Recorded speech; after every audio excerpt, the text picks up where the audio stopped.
For the upcoming right-hander, brake 30 meters later and ease off the pressure.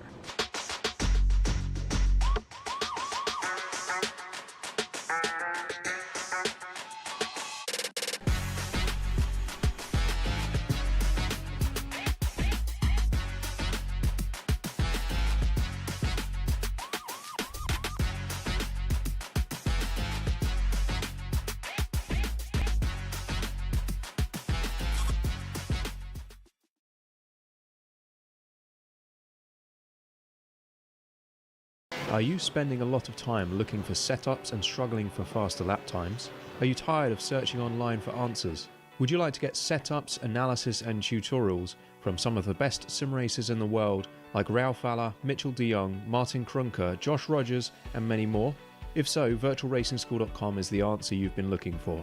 VRS data packs provide hot laps from our professional coaches for you to analyse and replicate. They provide tutorials that walk you through the fastest laps and what the pros did to achieve the best times. And they provide the setups you need to ensure your car is competitive in both oval and road racing. If you're ready to get faster and reach more podiums sooner than later, just go to virtualracingschool.com and sign up for a free account today.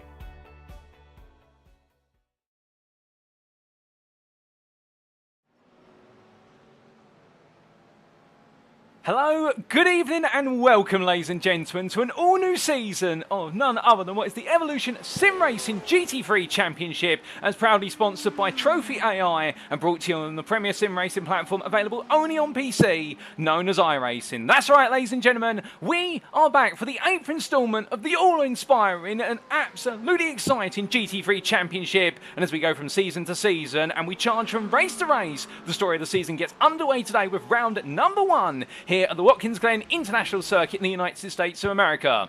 Located in the US state of New York near the village of Dix, this is a circuit that is widely considered to be the revival place of road racing in the United States of America after the Second World War. It's a circuit that has gone mostly unchanged over the course of its extensive history, and where the changes have come, it's been additions to its layout. Originally we had the classic cup layout, and then we gradually saw the introduction of the boot and also the bus stop chicane. But one thing that's always remained the same is that at Watkins Glen International, the corners flow fast, the straights are long, and the overtaking opportunities come at each and every corner, and it's an absolute adrenaline fuel ride if you're behind the wheel of a GT3 machine as you carry speed from apex to apex, and well, from the spectator's perspective, the racing never lets up. But indeed, we could say that's about our entire GT3 Championship here at Evolution Sim Racing, and after what was an absolutely thrilling conclusion to Season 7, we are back then for Season 8. Of course, you're tuning on YouTube, and the broadcast only available live on the Evolution Sim Racing YouTube channel, and welcome to you guys and girls that are tuning in, including there Russ Jacks, also Tiring Tales, also we do have there Sherlock Ho, also Kitty Eames, and also Laura Jane.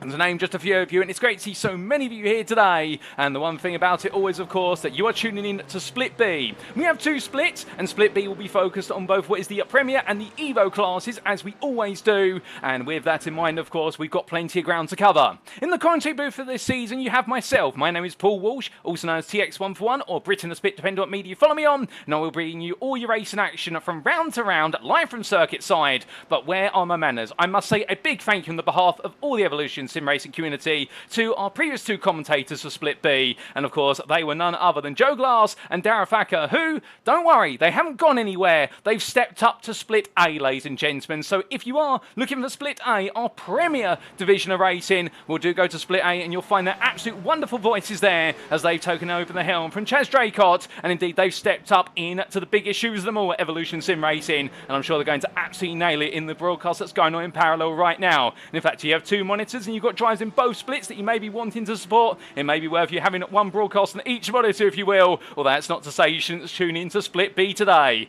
But as we welcome you to this live broadcast on the circuit side, we are only approximately 11 minutes away from going racing.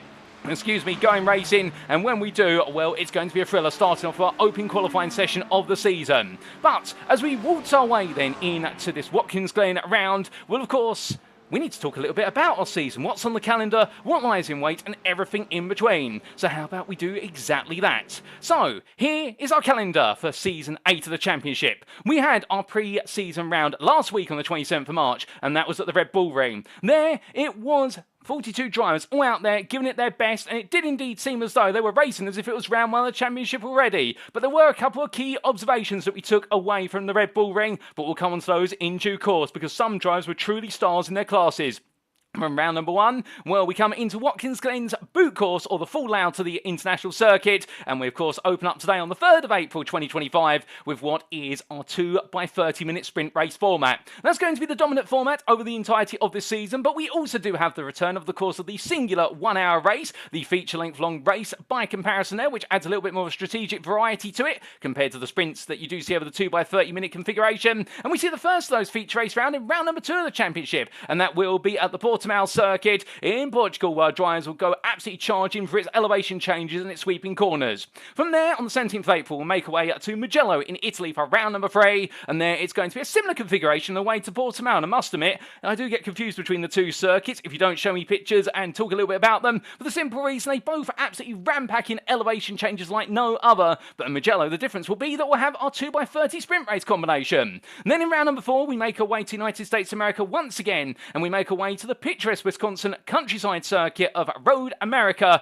for round number 4. The full course will play host there for our second feature race round. And then to wrap up the first half of the season, it is the circuit of the Americas. Not liked by some, loved by others, but it tries to bring a little bit of every circuit around the globe together. And on the 1st of May, we won't fray away from it as our drivers roll away around there for 2 30-minute sprint races.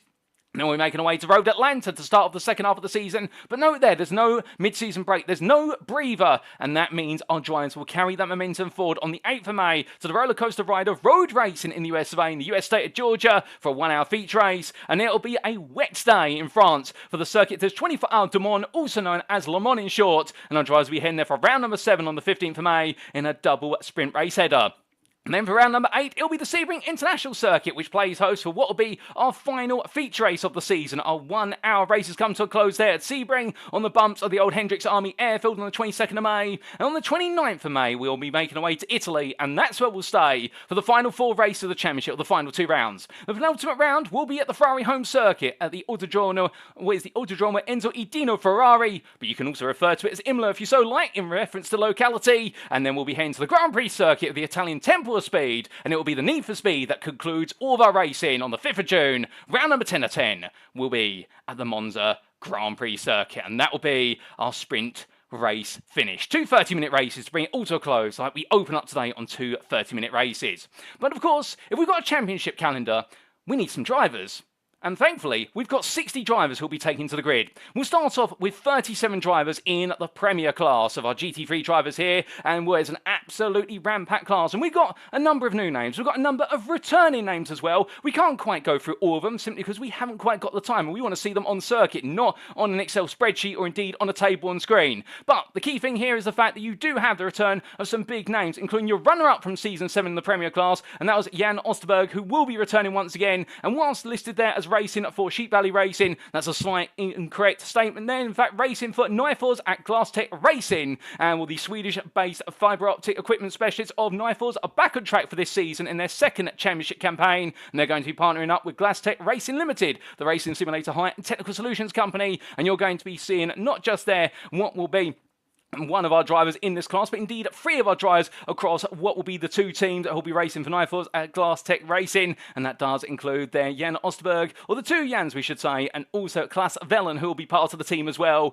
and we wish them all the best luck in their campaign. But coming from them, we also do have P3 finisher as of last season, James Haworth, who will be starting once again today in what is the Premier class, and we look forward to seeing how he gets on. And we've also got some promotees, including your Season 7 Evo champion of Danny Weir, who has moved up into the Premier class, and therefore he's going to be stepping up to stiffer competition in what is the DXT Motorsports machine. But those are just 3 names that you'll be familiar with. We've also got some new names on the grid there, and well, as you get familiar with those, we haven't got too long to dwell because we need to come onto the Evo class. And as we can see here, we've got 23 drivers in the Evo class for this season. And well, we won't be seeing Andy Chell, unfortunately, our runner-up in the Evo class from Season 7. Unfortunately, Quartermaster Motorsport not back on the grid for this season, as I'm to understand. They couldn't quite make it, and they are going to be sorely missed, but still, where they're missed, other drivers will look to step up, including Bert Tenkate, who remains in the Evo class, your third place finisher from Season 7, and we look forward to seeing what he's going to be able to do for sim racing at Team Lowlands. We've also got there the likes of Andre Montine, also we do see Edward Chowdhury for Rano Academy, who looked incredibly strong, it must be said, in what was the pre-season race at the Red Bull Ring, albeit we have to caveat that things didn't quite work out for the Rano Academy driver, but they're just two names there to keep your eyes out, and another one, of course, being none other than Michael Mai, the Lame Sheep Racing driver, who could forget him, and indeed the performances he can put out when he absolutely nails it. But we've got our drivers then, we've got a championship calendar, but what's going to motivate them? Well, of course, there's got to be some prizes, and here are our prizes, ladies and gentlemen. Over the course of this championship across both splits, there are 24 personalised driver trophies to be won, as provided by Kamei More Than Technology, and thank you to Kamei for their sponsorship for this series. And what we can see is in all four of our driver classes, the top three drivers, whether they be Elite or Pro, in what is Split A, Alternative Premier and Evo in Split B, they will be receiving what will be personalised trophies. On top of that, in the Teams Championship, all four drivers in the top four teams, so the top three teams and their four respective drivers, will be receiving their own personalised trophies as well. So that means there's something big to play for here. And there's nothing quite like having a personalised trophy that you can put up in your trophy cabinet or on your shelf and say, that was the trophy specific for me after racing in the GT3 Championship at Evolution Sim Racing, and sponsored by Trophy AI. But with prizes then, well, we'll talk about points later in the season, but definitely not today because it is the season opener. But let's score some big points by talking a little bit more about our host circuit. We are at the Watkins Glen Boot Circuit then. Watkins Glen International plays host. This circuit, spanning the best part of 3.45 miles, or if you prefer metric, 5.55 kilometers, is a circuit consisting of 11 corners. Located in Schuyler County of New York of the US of A, it is a circuit that no doubt is going to be familiar with many who enjoy international racing, and it's a mainstay of the likes of IMSA and also GT World Challenge America. And it's hard, a majority of sweeping corners, primarily all medium to high speed. Mix all that together, and what that means is around here, it's got one of the highest average lap speeds that we're going to see over the season, given the volume of corners by comparison with some of the other circuits. And therefore it's all about momentum-based racing, but that's not to say there's no overtaking opportunities, particularly at 90 right at turn number 1, also the fast we can run for the S of turns 2, 3 and 4, into the bus stop chicane, which hasn't got a corner number, but you can see it there as our drivers will transition their way up towards turn number 5 at the outer loop, and also we've got the boot layout to turn 6, 7, 8 and 9, where some overtaking opportunities could be presented as well if you get a good exit out of the preceding corner, and we could even see some 2-3 wides depending on how daring our drivers feel they want to be. But as they get set and ready, we can't go racing without rules, and well, for this season we're not going to bore you with all the rules because, well, to be fair, you can read those in your own time if you so desire. However, what is new for this season is the big question. Well, you've got a new voice in the commentary booth, but rule-wise as well, you've got a change with regards to the sprint races, in the fact for the second race of the season, and you can see it there on the left-hand side of your screen, the reverse grid is no longer a top 18 compared to Season 7. It is now a top 15. And you're wondering, what exactly does 3 places subtracted away do to the racing? Well, simply put, it means now that drivers have to work just that little bit harder if they want to be inside that reverse grid for the second race of the day when we have the 2x30-minute sprint race combination. And particularly for what will be our Evo drivers, if they can squeeze their way into the top 15, it will feel ever more rewarding, and therefore that puts the pressure on everybody to perform that little bit harder and really get the best out of GT3 racing as a driver and in their machine. But otherwise, most of the rules have remained the same beyond that, but that's the biggest change for this season. And that's enough rules and regulation, everything in between. I think we set up the story quite nicely, and we are here to go racing. So let's make our way back to circuit side and look to our drivers currently making their way on around. And well, as they do, well, everybody getting absolutely set. We've only got a couple of minutes, if that, before we do head into the qualifying session. And we do look there to Matthew Croft as he makes his way on around there in what is the Z-Axis Motorsport machine. And well, I do believe we've got an X-Axis in Split A for this season, and we've got a Z-Axis in Split B here. I'm wondering where the Y-Axis disappeared off to at some point there, if you do enjoy your Cartesian cartography. And well, as he makes his way in towards turn 10 and 11 on that Porsche 992, and looking very good indeed is Matthew Croft, and a lovely livery on the machine as well, and there's some absolutely fantastic liveries in the cars for our drivers this season. You can see plenty of those as this season goes on.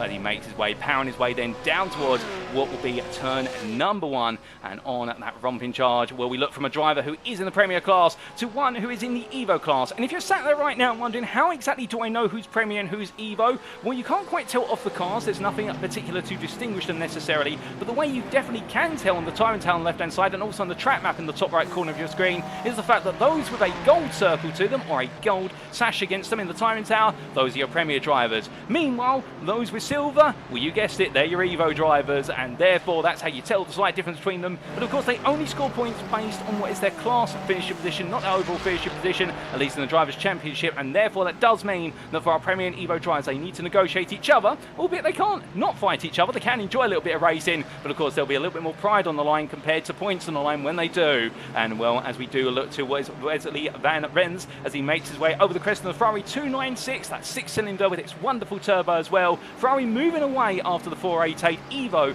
from what was the 8-cylinder platform, the V8 Ferrari engine, to the 6-cylinder engine. It really has been a transition over the last decade of a lot of manufacturers moving to what is the 6-cylinder engine with a turbo, as popularised, interestingly enough, if you want a little bit of a pub quiz moment, as popularised by the Honda NSX when it arrived in the public sector domain in 2017. But we'll hold the phone there, because less about the history behind cars, more about the here and now. Practice is complete, ladies and gentlemen. It's time for qualifying, and let's get underway then. It is going to be 10 minutes of qualifying, all the drivers out there in their own respective qualifying sessions and looking to deliver as best as possible. This closed qualifying session gives our drivers the ample opportunity to try and set the best possible lap, and more immediately that is Mark Wesley making his way out the pit lane there. One is our Evo driver, and as he gradually makes his way on through and up towards turns 2, 3 and 4, well, here he goes. Indeed, Miro drivers now, and they'll know that the pressure is on from this point onwards to try and absolutely deliver in qualifying. As he makes his way up the rise and indeed all the way in towards the bus stop chicane, well, that gives us a brief breather and a little bit of time to talk about some other things that we saw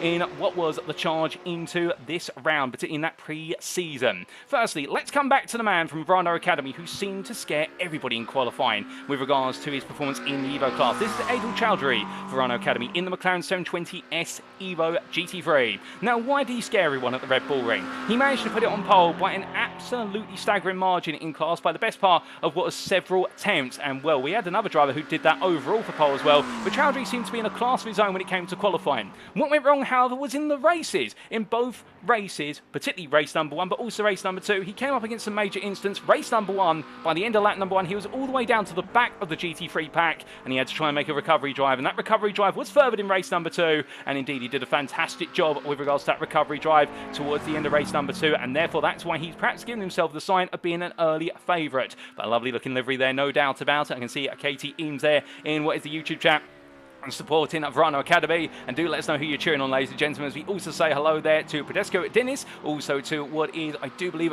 Robert Markovici, and Ovici, I should say. I'm not quite sure of your nationality, so apologies for butchering the pronunciation. And also we say hello to Moliev, who is cheering on what is the two drivers previously from Sheep Valley Racing of Jan and Jan, the two Swedish drivers, but they're going to be representing Nifors at Glass Tech Racing for this season. The team changing names with their new sponsorship. But as the drivers make the way around, well, let's talk about Wiley Jans, and there he is, Jan as he makes his way on through the right hander there of turn number 9, in fact turn number 8, heading up towards 9 now, and in that wonderful Porsche 992, and as he does in the number 65 here, that lovely colour scheme on the car, it must be said, and roaring his way on through here. Well, we're looking to get set for that first flying lap, and you see right now all the drivers yet to get laps on the board, but coming to the end of their first one is out lap, and then they'll be looking to deliver. And speaking of drivers who are looking to deliver, can we get a view to the one driver who we expect him perhaps to be the man to beat in qualifying overall and in the Premier class? There he is for DDK Racing Team. It is none other than Peter Duke. Why do we expect him to be the favourite? Well, in qualifying at the Red Bull Ring the pre-season, he was half a second faster than anybody else. In the races, in race number 1, he disappeared off into the distance. And in race number 2, if it were not for a bit of late contact, he would have gone from P15 to most likely a top 5 finish, if not potentially been nipping at the bottom step of the podium. Duke was absolutely flying at the Red Bull Ring. However, let's caveat that and say that it's not just going to be Duke's day all the way through the season. And why is that, I hear you ask? Well, you've got to imagine, first, we've got 10 rounds of a championship, and also the Red Bull Ring is one type of circuit. It's a very different style of circuit compared to where we are today. This circuit is much about flow and rhythm. The Red Bull Ring is stop-start for the first half of the lap and then flow and rhythm for the second half of the lap, and plenty of elevation changes. Here you do have elevation changes, but they're not as important as the camber changes that you see from corner to corner, and we're going to ride on board with one of our drivers shortly in this qualifying session to give you an idea exactly how those camber changes play out here at what is the Watkins Glen International Circuit. But they make the way on through and around the corners. Well, right now,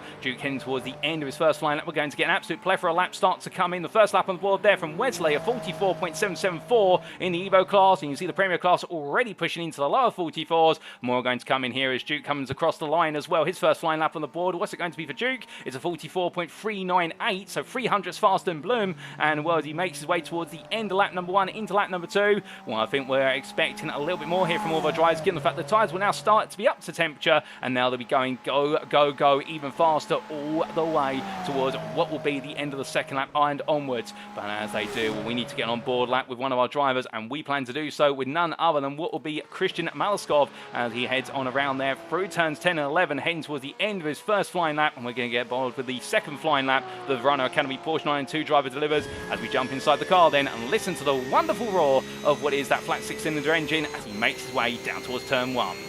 So heading in towards the braking zone in, and as he does so, braking it at what will be the 100-yard board down to third gear and immediately stamping the throttle back on 2 wheels on the exit curb in there. That's legal. And as he powers his way now through the S's flat out here, as he gets the car compressed into turn 2 over the rise of 3, and then everything flattens out as he heads in towards turn number 4. The pinch point, of course, on this run up towards the bus stop chicane lets the car gradually come out to the left-hand side and in towards the braking zone very shortly. And as he does so, we're looking to his left-hand side for his mark. He will be trail braking at the 300-yard board, down to 4th gear, just balance the throttle, back on the throttle now, mount the curb, let the car roll out and down into the outer loop corner at turn number 5, wait for late apex, and then feed the throttle in and blast it out the corner, let the car run out wide, and now downhill he goes in towards the boot section, into chute corner at turn number 6, then down to 3rd gear, wait for it, get the nose tucked in, lovely rotation there from Malaskov as he comes out of the corner and now in towards what is toe corner at turn number 7, and he can brake incredibly late. You can see you're driving uphill, you're driving into a cambered road that just gradually flattens out an exit, goes a little wide of apex there, will have lost about a tenth there on corner exit,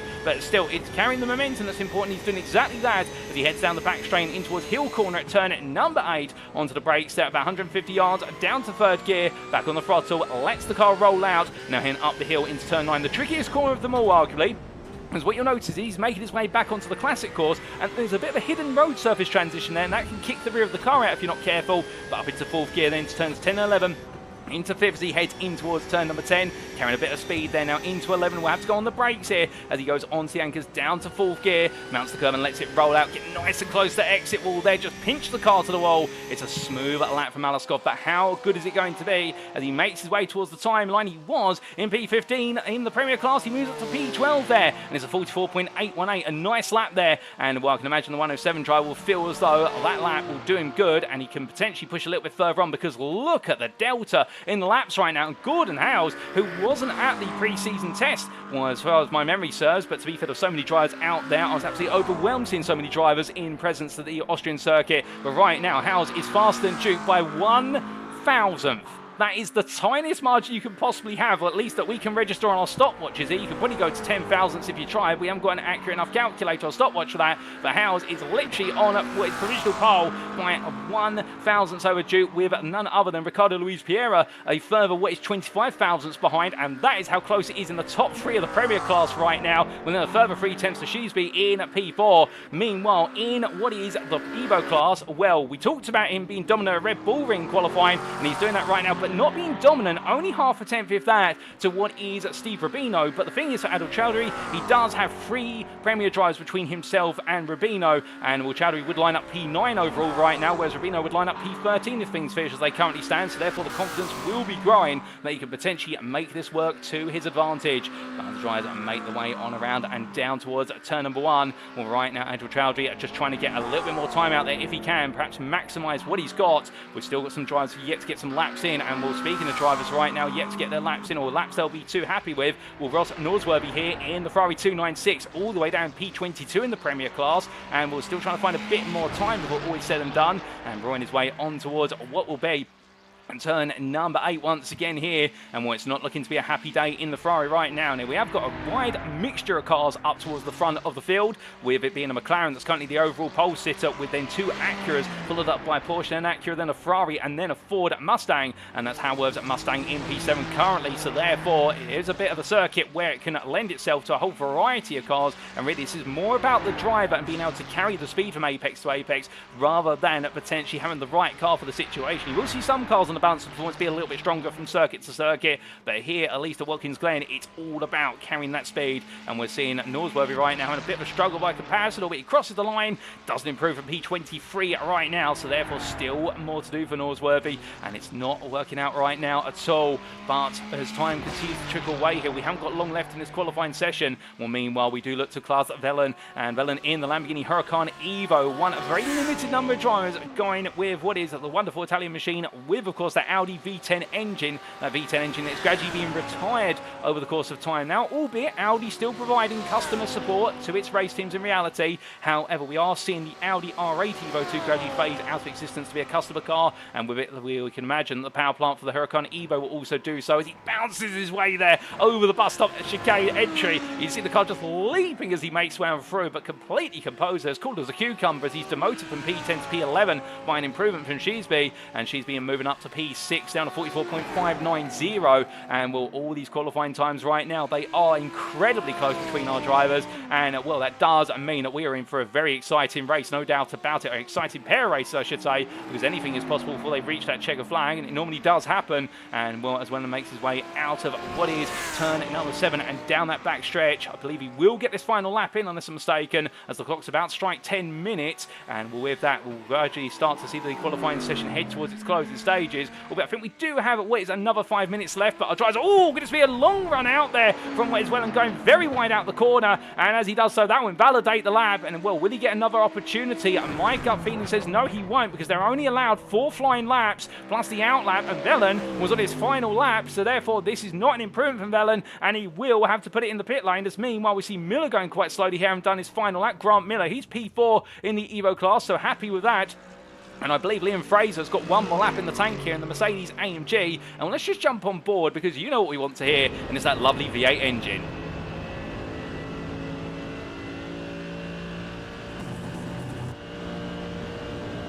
As we briefly take a pause there to listen to that V8 engine, 6.3 litres of Mercedes machinery there, naturally aspirated and making his way into the bus stop chicane, roaring his way on through. This Mercedes, a very pointy car, much like the Ford Mustang, albeit it's very strong on the straights, but it can suffer a little bit in the low-speed corners, given the amount of horsepower that's trained through those rear wheels and the weight distribution of this car. Very front-leaning, the Mercedes AMG Evo, compared to some of its peers, and that means that this is a car that can go well at Watkins, given the fact we've got a lot of medium-speed corners, but it will be particularly vulnerable in the boot section, where the average corner speed descends quite significantly compared to earlier corners. So that's when the Mercedes may be a little bit vulnerable by comparison, but you could be certain that Fraser right now, despite the fact he's down to P16 in the Premier class, or what is P20 overall in this qualifying session, he'll be putting his hopes more towards the race distance rather than the qualifying distance, as he heads up towards what will be turn number 8. Through the right-hander he goes, and you see just a bit of understeer creeping in there as he's trying to carry so much speed. Runs out wide, but not too far as to invalidate the lap. But Liam Fraser seemingly struggling a little bit here as he comes over the crest and through turn number 9 in towards 10. And well, this might be a lap where it's going a little bit too far, because you can see they're not really improving right now in the 174, staying exactly where he is, albeit improving in the second sector, and well, a small improvement at that. As meanwhile, we do have Road Turf Korea improving a little bit further down the order in the Evo class. And well, as we do see Liam Fraser cross the line with the other member of the Fraser family in the pit lane, as I'm to understand it, in number 2, and that being none other than what is, I do believe, James Fraser. Well, right now for what is Liam Fraser, it's not an improvement. He stays where he is, and that'll be his final flying lap. And most of the qualifying laps are now complete, ladies and gentlemen. We do look to Eduardo Andino in the McLaren 720S Evo as he makes his way through turn number 11. And well, very tight exit line there, doesn't run as wide to the wall, but Andino may have a surprise in store for us all here. And is he going to? The answer is no, he doesn't. He will stay P14 in the Evo class, and was P43 overall. But we do have 53 drivers out of our 60 in attendance here today. It is a packed circuit, no doubt about it. But by the looks of things, as this qualifying session comes to its closure, well, it is Gordon Howes who has taken overall pole position for this season opener over Peter Duke by 1,000th in the end. Between them, there was nothing. Howes and Duke absolutely inseparable, with Luis Piera just a little bit further behind. And then meanwhile in the Evo class, it is going to be P11 overall to Verano Academy's Adil Chowdhury, who takes will be the first Evo pole position of the season by 200ths over Jan Nagy. But Jim Vox will separate the two of them, and so close between all of our drivers here that I think we can't really say that anybody is going to be a runaway favourite in the race. I think it's going to come down to even the smallest of margins, even on that race start, whereby if a driver's a little bit slow off the launch, They may find themselves losing 1, 2, if not multiple places very quickly, and that will be a big surprise if they do. But with that, and this qualifying session coming to its pause, we can see their Fraser staying out of the circuit and taking it nice and smooth. Well, in terms of what you can do in the meantime, because you won't have long before we do head to the grid, if you haven't got yourself some liquid refreshment right now, or got yourself some popcorn or a favourable snack, we recommend you do so. Unfortunately, in the commentary booth, we're only limited to water, if that, although I must admit I should have refilled my water glass before we went racing today, because I suspect I'm going to need some water later on, but that's a mistake on me, so I have to make do with the small sippings that I do have. But thankfully you guys and girls can make that quick run. If you need a quick bathroom break, now's the time to do so, because you're not going to want to miss all the racing action when it gets underway. Liam Fraser's even taken a park up there and decided to pause. He knows he's going to need a bit of a breather, and we are only a minute away from putting the checker flag out on this qualifying session with all the drivers having put in their laps. It's a bit of a cool down time here, and well, coming back to what we were saying earlier, the V8 in motorsport gradually phased out and then returning, in the fact that we do have, of course, the Mercedes AMG Evo at 6.3 litre V8, also the Ford Mustang with its 5 litre V8. I do believe it's in fact 5.4 litres at the stroke in the racing machine compared to the road legal car, but otherwise a large number of machines out there going to the 6-cylinder formula, including Porsche, Ferrari, BMW, just to name some. So therefore a mixture of cylinders, also the Acura NSX with its turbo system. But of course, coming back to V8, you do have the McLaren 720S with its V8 bi-turbo. But as we say hello to Lame Sheep Racing there, as I flip my words, and well, I do love seeing the little sheep avatar and also the emojis there. And well, right now it's going to be a race to remember, because we are only, what is, a few seconds away from heading to the grid. And as our drivers make their way onto the grid then, this is how they'll line up for our season opening race at Watkins Glen International. It is Gordon Howes who has taken pole position for Lumen Motorsport by only 1,000th over Peter Duke for DDK Racing Team. Ricardo Luis Pereira starts P3 then for Vulcan Motorsport Silver, ahead of Nifels at Glass Tech Racing's Jan Ostberg. Behind the Swede driver will be none other than the Briton of Robin Aston for Suma GP2, with Christian Malaskov starting P6 there for Verano Academy in a great qualifying performance. Behind them, starting on what will be row number 4 of the grid, it is Dean Sheetsby for what is Moonshiners Racing Club and Sim Racing Team Lowlands Menno Bloom. We then have James Haworth on P9 for DXT Motorsports, ahead of Christopher Starsbort for Simcast Racing UK. And then we come to our pole sitter in what is the Evo class, starting P11, and there's Edward Chowdhury for Verano Academy. Jim Fox begins his day at P12 there, the privateer, ahead of Jan Nagy for Nifels at Glass Tech Racing, and then he'll be in the company of his teammate, albeit in the Premier class of Class Velen. And well, from the German driver, the win comes to the Briton in the 113 of Matthew Croft for ZX's Sim Sports, ahead of Scott Kostrich for what is Kamei GP2 Porsche. Then on row number 9, it'll be Steve Rubino, joined by James Bostock, Kamei GP2's Porsche lead driver, and also, of course, the organiser of this series. And thank you to James for organising such a wonderful series and also being on the grid. It's always great to see the man behind the scenes taking part in the racing. We then have on row number 10, Grant Miller for Phoenix Racing and Liam Fraser for Moonshiners Racing Club, completing that top 20. From the top 20 then, we come a little bit further down the order. We come to row number 11, and it's John Ludbrook for Kamei GP2 Porsche, and we have Mark Wesley at P22 just behind there. And from the privateer, it's then to MJK Sim Racing's Denny Pluger, the Dutchman, with Nick Stubbe, fellow countryman, alongside for Vulcan Fasters by Glass Tech. P25, it's Anthony Quaranta, the Frenchman being followed up by Vulcan Motorsport Silver by none other than Z-Axis Simsports Mark Parkhurst. Keep your eyes out for Parkhurst. He did put in some very good performances at the Red Bull Ring in what was the practice races, and well, you can imagine he'll be looking to go a little bit further today. And then on row number 14, starting P27, it's Adam Baker for LS Racing, ahead of what will be Wesley Van Vens, the Racing League Hub driver there, starting at P28.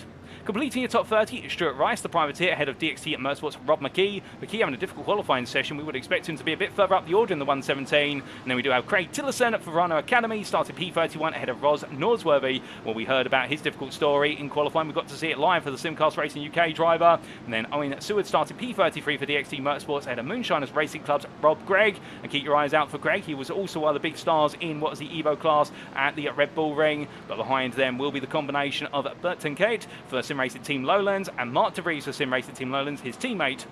And then James Fraser started his day at P37 for Moonshiners Racing Club, head of DXT at Motorsports. Danny Veer on his first ever race in what will be the Premier class. We wish him all the best luck on his transition up into the top class of Split B. And it's Gareth Newton starts P39 for Kame, GP2 Bourges, ahead of Robert Nobles, the privateer, and that's your top 40. We've still got a few more to go, however, as the formation lap gets underway. Pete Piver starting P41 for LS Racing B, ahead of James Pallett for Racing League Hub.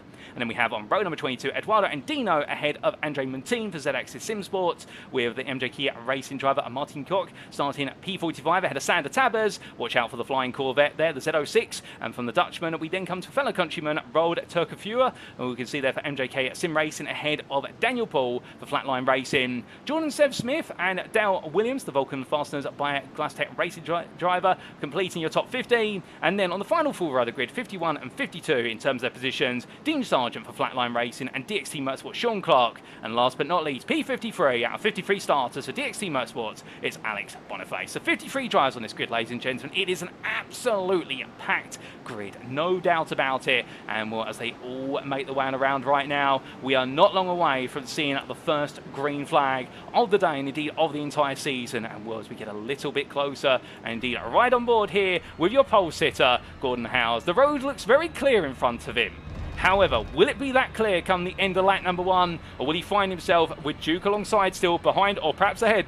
Well, he's the only one who can determine his destiny there, but he's going to need to nail that launch, no doubt about it. And meanwhile, a little bit further back for Edward Chowdhury, where you can imagine here for the Canadian driver, he'll feel as though for the Verano Academy, he's going to have to absolutely deliver off the line and not let the down times of the Red Bull Ring strike twice here. Lightning never strikes twice, they say. Well, Edward Chowdhury, he'll have to try and make sure that doesn't happen, but we'll have to wait and see as they all now come towards the final section of what is this formation lap, and the field will start to bunch up here. Remember, they can't go racing until up to 1 second after the call has been made to the race leader for green, and they may only start overtaking once they cross the start-finish line, and therefore that means it's all fair, but it will be the race pace that's dictated by Gordon Howes all the way to the green. And without further ado, ladies and gentlemen, let's wait and see when he decides to go.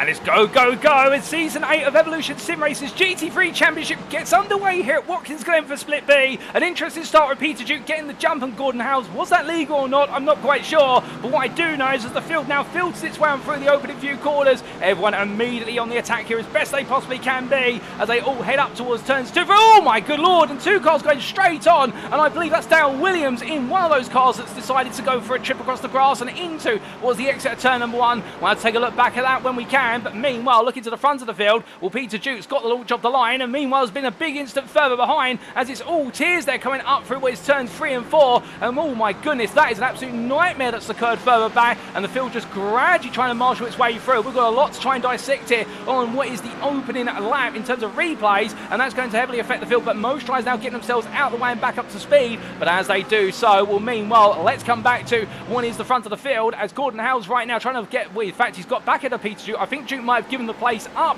unless something's happened to Duke on what's the run through the bus stop chicane, but either way, Howes is back into lead with Duke behind him, and Robin Aston already 6/10 behind and falling back with Dean Sheesby putting some big pressure on as this top 5 now starts to split out, but roaring their way in towards what will be turn number 8 for the first time today under race conditions. And as they head in towards that braking zone, well, right now all the drivers very close together with what is it, Menno Bloom looking for that move on what is the inside of Luis Pereira, and he's going to switch back to the inside. Here is the Ferrari driver, goes all in. That is a very, very quick dart to the inside there from Bloom, and all to be fair to him, he saw the opportunity and said, you know what, I'm going to go for this, and he puts a split in the field in the fact that P5 now falls to a second behind Dean Sheesby, but I think right now he won't be too upset about that because he'll be happy with that place gained. But further back we can see Edward Chowdhury leading still in what is the Evo class. He's avoided the drama of the Red Bull Ring, but he does have what is Steve Rubino only 7/10 behind as they come to end of lap number 1. But looking at this, Kostritz versus Fraser right in front as they power their way on through, and Fraser in fact on the outside line I think is going to bleed a bit of speed here, and I think this might be a bit of an offensive defence, trying to make sure that Chowdhury doesn't get any ideas, does Liam Fraser, but the return being that Kostritz is going to be allowed to hold on for now.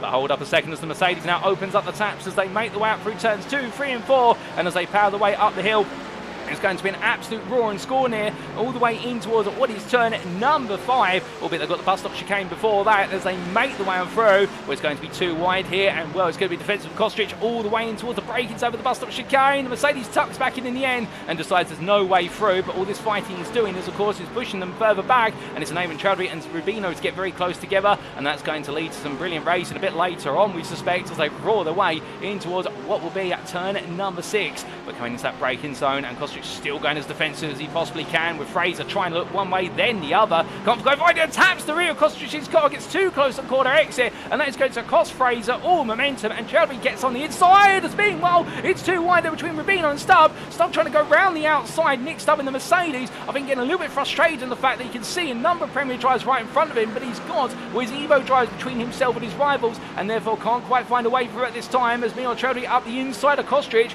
Kostrich struggling, it would seem. Chowdhury meanwhile just picking up the pieces where everyone around him seems to be losing it a little bit. But as he comes in towards turn number 9, well, this is going to get very tasty. That Stubbe on the inside of Rubino, and I think trying to say to Steve, well, the simple fact is, get out of my way, I've got racing to do, particularly when you can see that Liam Fraser's bouncing about left, right and centre there. But side by side they go into turn number 10, and Rubino doesn't have to back out. To be fair, they're all on the overall lap and they're allowed to race, and as they come in towards turn number 11, well, right now it is going to be very nip and tuck, but finally Stubbe does clear his rival, and on to the next lap they go. But as they make the way onwards, well, we've got a bit more fighting further back, as this is a freeway pack. Rice chasing after Ludbrook, followed by what is Cortana just a little bit up, or Quaranta I should say, a little bit further up the road. And well, as they make the way into that braking zone, Anthony Quaranta right now just holding into 90 right at turn number 1, and that BMW is no slouch when it comes to straight line speed. That one thing is for certain, as they head up the rise and going around there, what is a slow moving car of Stuart Rice. I believe Rice might, and potentially, in fact that's not Rice, that's the car that's a lap down, let's correct ourselves. Rice is on the back of this, and Quaranta, who we're riding on board with right now, looking back over the rear of the BMW M3 GT3, will hand themselves that braking zone for Vulcan Motorsport Silver, and I think the pressure's more on Ludbrook to keep Rice behind rather than the other way round. In terms of Quaranta, is doing a fantastic job of just pulling away, although I say that, as soon as I do, I think he makes a complete ham sandwich coming through the bus stop chicane. The car slides around, and Quaranta now looking under pressure from Ludbrook, who looks one side, then the other. It's going to be made to look all the way around, or is he? No, go to the inside here, goes all in on the brakes, but Quaranta nips off the nose there and says to Ludbrook, I know what you're trying to do, and I'm not having it. As they come out of turn number 6, in towards 7 they go. Brilliant back and forth racing between these guys as they make the way up the rise and in towards turn number 7, and just in front of them is Denny Pluger and Wesley Van Rens. Rens being what is the P4 Evo driver, so therefore right now Ben Rens will be hoping he doesn't fall back into the clutch of this fight, but I think it's more of a question of when, not if, that's going to happen, and that might lead to a little bit of frustration. But with all the fighting that's going on, oh my goodness, and what has happened to Edward Chowdhury? Chowdhury going very slowly. I think there's been an impact to the wall there coming out of turn number 9,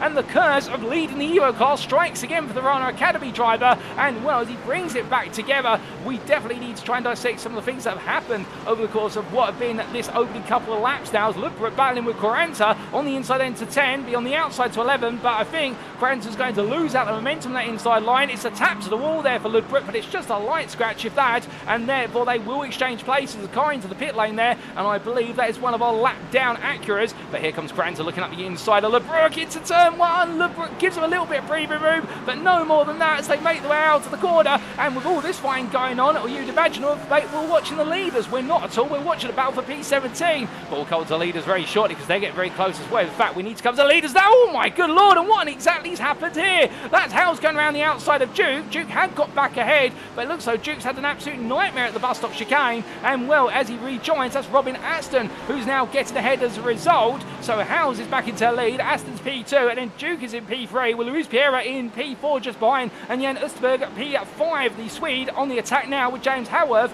just behind him in P6 and the Ford Mustang. Let's just watch it at a distance, I think, here at this point, and decide to save the ponies up for the later laps. But as he makes his way out of turn number 7, he'll be thinking, with everything that's going on right now, there could be a prime opportunity. And well, speaking of prime opportunities, we have a prime opportunity here to take a look at exactly what happened at the race start, and here's a replay, ladies and gentlemen. Well, as we take a look back then at the race start, the first thing we're going to focus on is what happened to Dale Williams as we do look to what is the blimp camera there. In fact, the blimp camera's too far away, unfortunately, the blimp camera not being best position. So we went green flag racing then, and Williams gets very close to the back, the number 82 just in front, and the number 82 there being of what is, I believe that's Daniel Paul, and gets a really good run. But what happens here into the braking zone for turn number 1? Goes 3 wide. Is there a tap? Yes, there is, collected by the Acura there.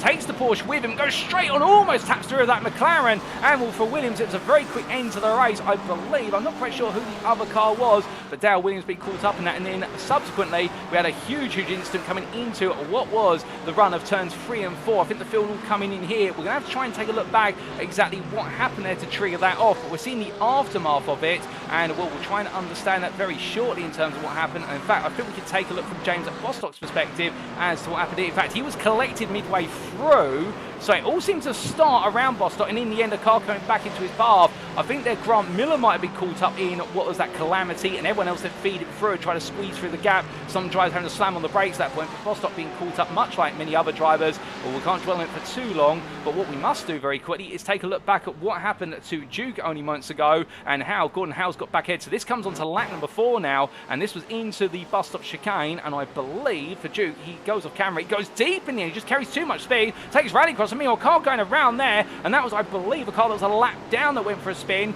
and was an Acura, and I can't quite tell you which Acura it was, but I can tell you it's gone the very wrong way round indeed, and well, that explains the story there. And now let's head back to your live racing, ladies and gents. We've had some replays, but we want to see some racing as well, and as we do, we're back here with none other than James Haworth, who right now making his way up the hill, and that is Ricardo Luis Pereira, who I should say, who's had a bit of a moment, going very slowly coming out of what is turn number 9 in towards 10. So Haworth gains P5 now, and will continues to make his way up the running order. We do have a replay coming up as to what happened to Adil Chowdhury a little bit earlier on with regards to his lead in the Evo class, suddenly being slashed in its entirety, and well, we will get that story as soon as we can. But as the drivers make their way onwards, we'll head down towards turn number 1. In fact, I think we do have a bit of a change happening further afield, and this is Kostric versus Stubbe, and Kostric getting back up the inside of the Mercedes driver, so Stubbe falling backwards there after getting ahead a little while ago, and it's all happened in these opening 10 minutes. Well, not even 10 minutes clear, as here comes a Ferrari flying up the inside. That's Van Rens going all in here, the Evo driver, who's very clearly trying to say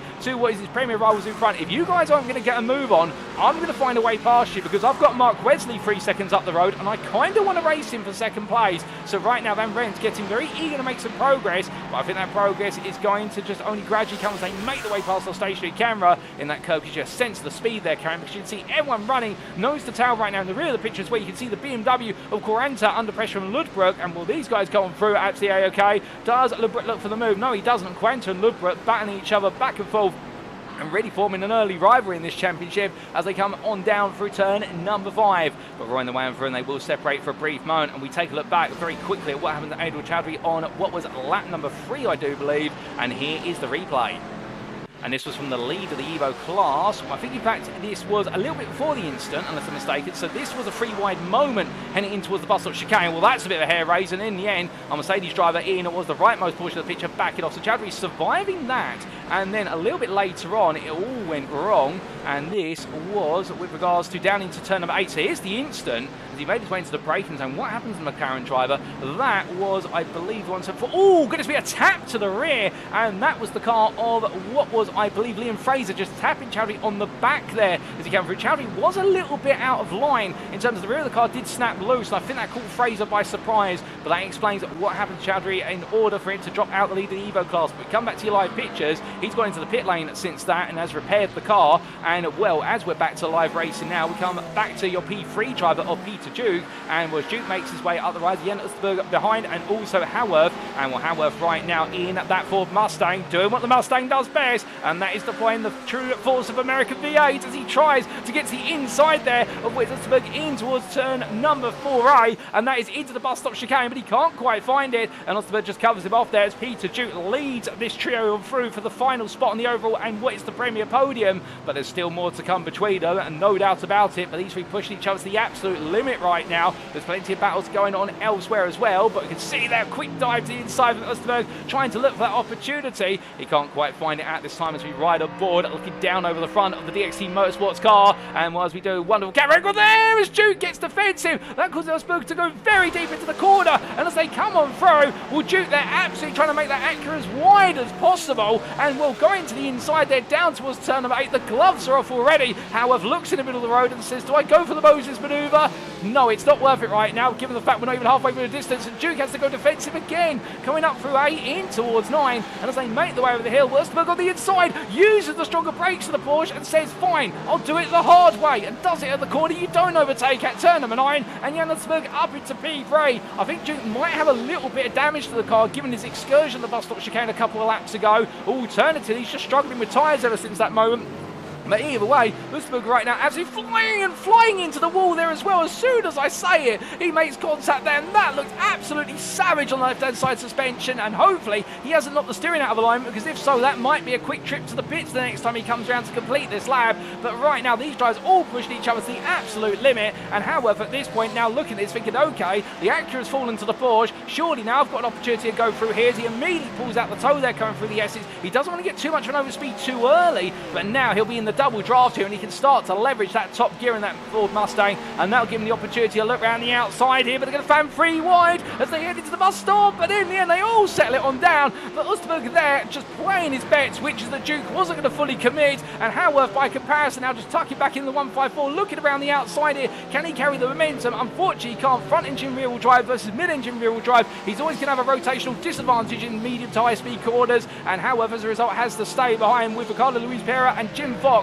watching this from behind now. They've closed up very quickly indeed, and they all want to be a big part of this game as they make the line to break it. But that's a big lunge from what is there none other than Fox. He goes all in on Luis Pierre. My good lord, well, if we're going for overtakes of the season awards, he's going for it very early in the season. We haven't even completed the first half of race 1 of the season. That is a lunge and a half, but for Jim Fox, he's made it stand. And whilst all this is going on, well, let's take a little look further down the order, and in particular we look to Sander Tabbers, one of the limited Corvette 06 GT3s on this grid for this season. And when he makes his way down in towards turn number 7, a very colourful livery machine. We did talk about that last time in the pre-season broadcast. We're coming on through the right-hander right now. Will Porsche there being a lap down, and therefore deciding to let the drivers on go. Well, right now Tabbers absolutely marching onwards with Adam Baker close behind, and Baker looking for an opportunity to try and attack, but they're far down the order in the Premier class, P20 and P21 respectively, and what is effectively P24, P25 overall. So they know they've got some work cut out for them if they want to make some further progress.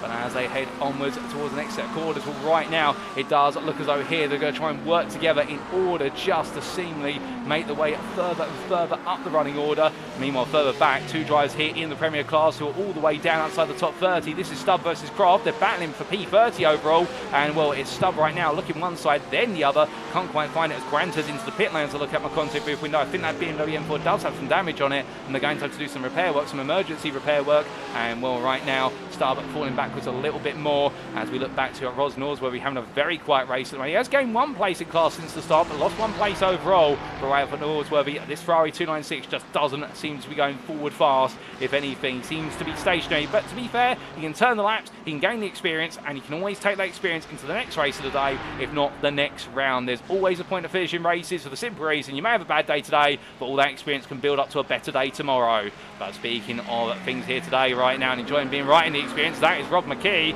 And well, if you ride on board and look back from the rear of McKee, what you'll notice is he has got a very long queue of cars, and that is none other than what is Eduardo Andino, who is your 4th place Evo driver. Then you've got Sander Tabbers, then you've got Adam Baker, 2 Premier drivers, and a little bit further back you've also got Daniel Paul. They're all queuing up here behind the 117 DXT Motorsports McLaren 720S, the one with its livery designed by the children of other members of the DXT Motorsports driver family. So it's actually fantastic. The story behind those liveries, and McKee was explaining to us last time out at the Red Bull Ring in his post-round interview. Of course, we're going to have plenty of those later today, ladies and gentlemen. And McKee right now just trying to hold on here to P18, the Premier class. 9, he does have 1.5 seconds to James Pallett up the road. But right now for McKee, I think it's more about trying to keep everyone behind and really put the cork in the proverbial bottle. As he comes out to the corner, big slide there for Andino, just a little bit too eager on the throttle pedal. It can happen at turn 9. That road surface change can catch out any car very easy when you try and get that traction down, because essentially the tyres grip up and they suddenly lose grip for a brief moment and they overspin. And once it comes out of turn number 11, very close to the walls there, all of our drivers. But it looks like McKee just now starting to provide himself with a little bit of breathing room, as that is going to be Sander Tabbers looking for the move on the inside. The Corvette going in on the brakes here, into 90 right at 1, and as he makes his way on through, well, Tabbers will get the move done initially, but of course this will force Andino back into the clutches of Baker. He's two teammates, and as they make their way up the rise, well, right now Baker and Andino, you would imagine they're going to avoid fighting each other, but there's got to be a word on the wire at some point to say, you know what, we might want to swap the places round here for just a simple reason that Baker is losing the opportunity to fight with Tabbers, and it's because his teammates are there, albeit I say that Andino's going to look for the move here. That is going to be very brave on the inside. It's the back out entirely there. That was very, very good. Oh my good lord, and who's that who's got charged off into the wharf, into the distance? I'm not quite sure. I think that might have been Stuart Rice, who's absolutely speared himself into the barrier at the bus stop chicane, and well, Rice, for a brief moment, that was Stuart Rice who we briefly saw and then lost entirely, and well, John Zev Smith behind, just not seeing what happened, as meanwhile further back, Nick Stubbe and Matthew Croft still fighting, and well, Stubbe still over the back of Croft as they make the way on through, but as they do, let's go all the way then back up to P3, and from the back of the field towards the very front of the field, this is Jan Østberg, who right now 4 seconds behind Aston, as in Robin Aston, who in turn is 1.5 seconds behind your race leader as we march into the second half of this race. We still do have the best part of 12 minutes plus the final lap to go. And as they make the way down in towards turn number 1, Østberg keeping that Ford Mustang behind, using all the speed that the Porsche does have. Runs a little bit wide there. That'll count as an off track, but he's got a few of those to spare, we suspect. And as they come out of turns 2, 3, and 4, so long as you don't run too wide out of turn 1, you're not at risk of picking up an automated slowdown from the iRacing shooting system. And there's always a little bit of room potentially for those tactical off tracks if you need to use them. And indeed, you can use them, just perhaps gain a tiny little bit of time. But of course, every time you do an off track, you pick up an instant point. Pick up too many, and you incur the wrath of the stewards. And that's something you don't want to pick up. And as the drivers make the way on through the bus stop chicane, well, right now Østberg just push it onwards, and Haworth trying to follow him as best as possible. But back in the Evo class, well, from battles in the Premier class to Evos, this is a fast charging Ferrari of Wesley Van Rens trying to squeeze his way around the outside. Always Mark Wesley for second place in the class. He does exactly that. That is brilliant driving there. That is commitment and a half there. I think if we're going to take a look at the definition of commitment in the Oxford English Dictionary, you're going to see the words Wesley Van Rens in a Ferrari 296, because that was something else, to just charge his way around the outside and essentially say to Mark Wesley, look, I'm going around, you better be ready for it. And the Porsche driver falls back as a result. Next up for Van Rens will be Scott Kostrich, who's in front of him immediately, the Premier driver, and then Steve Rubino, who is only about what is a further 3 seconds up the road in a Ford Mustang that we're seeing here on screen that's definitely got some front end damage around where's the front right corner of the car, and that will be costing that Ford Mustang a little bit of speed. But to be fair, it's not costing him any time. Rubino is flying out there in terms of his lap time.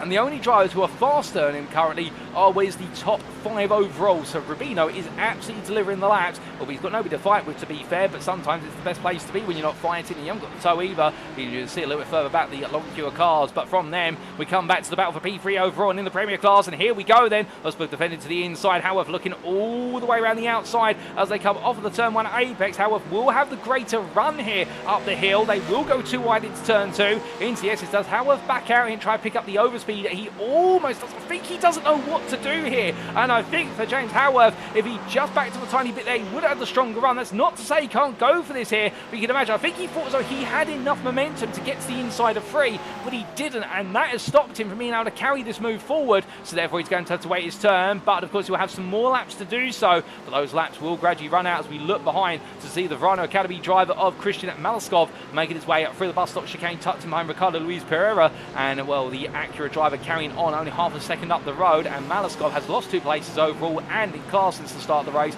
But to be fair, what he's gained is a very consistent run inside the top 10 so far, and he can still get those places back before this race is done. And well, as he makes his way out of the corner, meanwhile that is a bit of a twitchy moment while the driver's further behind in the rear of the picture. Couldn't quite see who that was at the time, and well, they're all making their way through. I think in fact that is a lap down battle that's going on.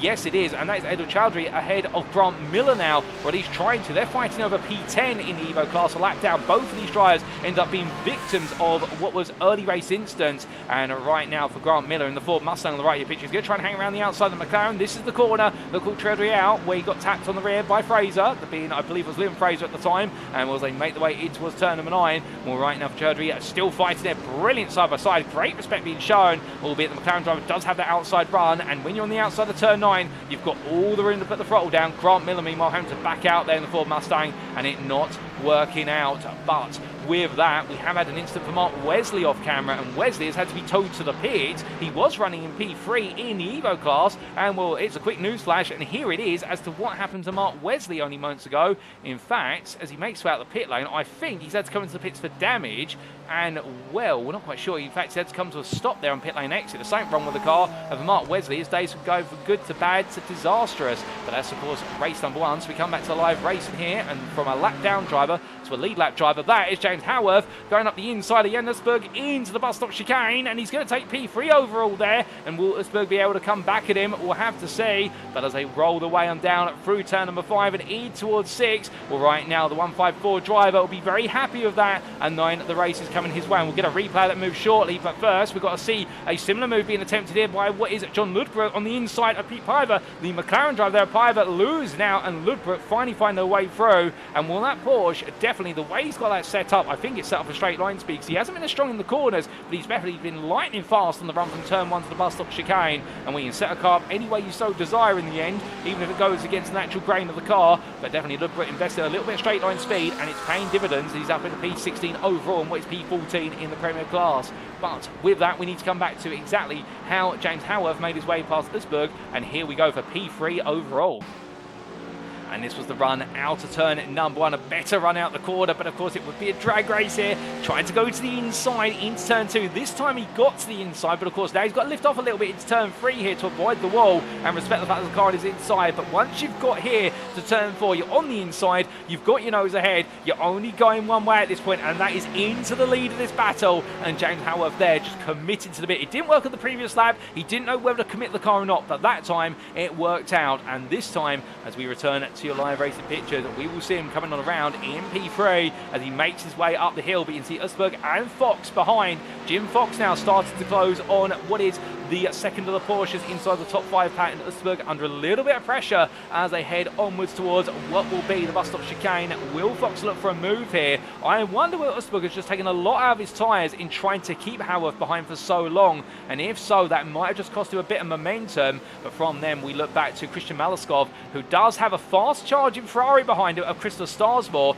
albeit I believe Malaskov may have got this move on Starsmore a couple of laps ago, unless I'm mistaken, and that is how he's made his way into P7. In fact, he's found his way past quite recently what is Ricardo Luis Pereira, and I believe that Luis Pereira having a bit of an incident, which would explain the place changes. So therefore, Starsmore is the man who's on the charge right now in the Ferrari 296 behind in the white, black and red machine versus the Rado Academy black and red machine. As they come out to turn number 7, we can see that gap. It's not going anywhere but closer as they head on to what will be that breakage over turn number 8. We ride aboard and look back from the rear of the lead car in this battle, in the battle for 7th in class. And as they come down into the breakage over turn number 9, which is a big rear wing there, it does slightly obscure the Ferrari, but you can see right now how close running the wheel tracks is Starsmore, and Christoph Starsmore here not going to flinch if he can help it as the Simcast Racing UK driver looks for an opportunity. Will he go for it here in turns 10 and 11? Most likely not. Instead, he'll most likely wait for it, heading into what will be the run through 1 in towards the bus stop chicane on the next lap.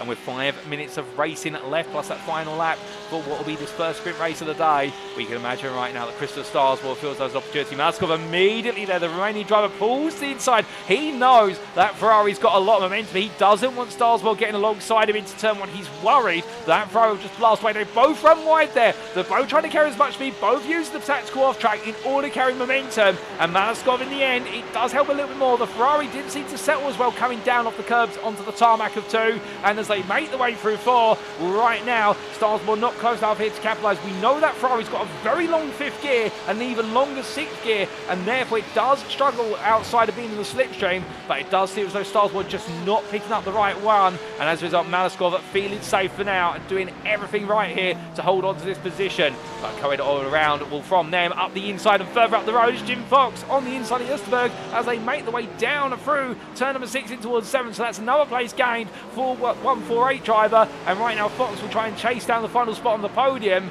with what is James Haworth only there a second clear, and he's not got long in the tooth before it's going to be that final lap. But as they make the way onwards, we look back down the order down to P32, and this is Anthony Quaranta in the BMW M4, a very lonely BMW M4. It's the only one on the grid, I believe, for what is this season, at least in Split B, and he dives the inside there of Sean Clark. The Evo driver seeing it coming and decides not to fight it too hard. They're in two different classes, two different races, and then they decide to go their separate ways. I think that's fair racing between the two of them, but at the same time as well, difficult race ones for them, plenty more to come.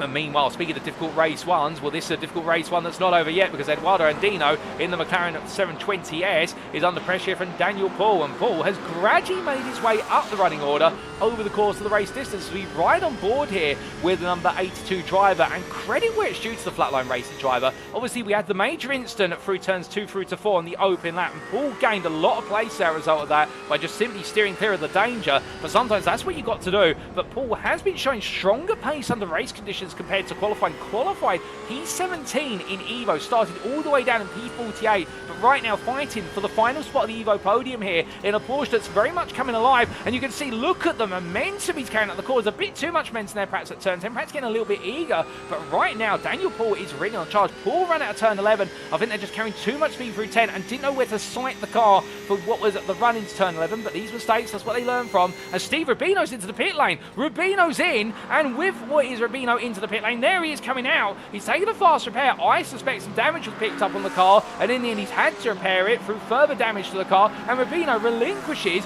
what was Peter. Well, in fact, I believe that was the lead. That was the lead of the Evo class, and with that, it means that Wesley Van Rens suddenly becomes your Evo leader. If he's aware of it, I think he's going to be ecstatic, albeit he's got to be careful here in terms of not getting too carried away as he makes his way past what is the P40 machine of what is none other than Dean Sargent, who's a lap down. Sargent here not giving in quite just yet, and therefore making Van Rens go the long way round, and as they make the way through the right-hander. Right now the 48296 driver here, I think will just be hoping to have a clear run, but Van Rens, if he doesn't know it already, he's in the lead, and he's got an absolutely huge gap in terms of his lead to Andino of what is 20 seconds. He doesn't need to fight this. He could just choose to let this go. He's not going to lose 20 seconds in 2 minutes left in this race, plus a lap.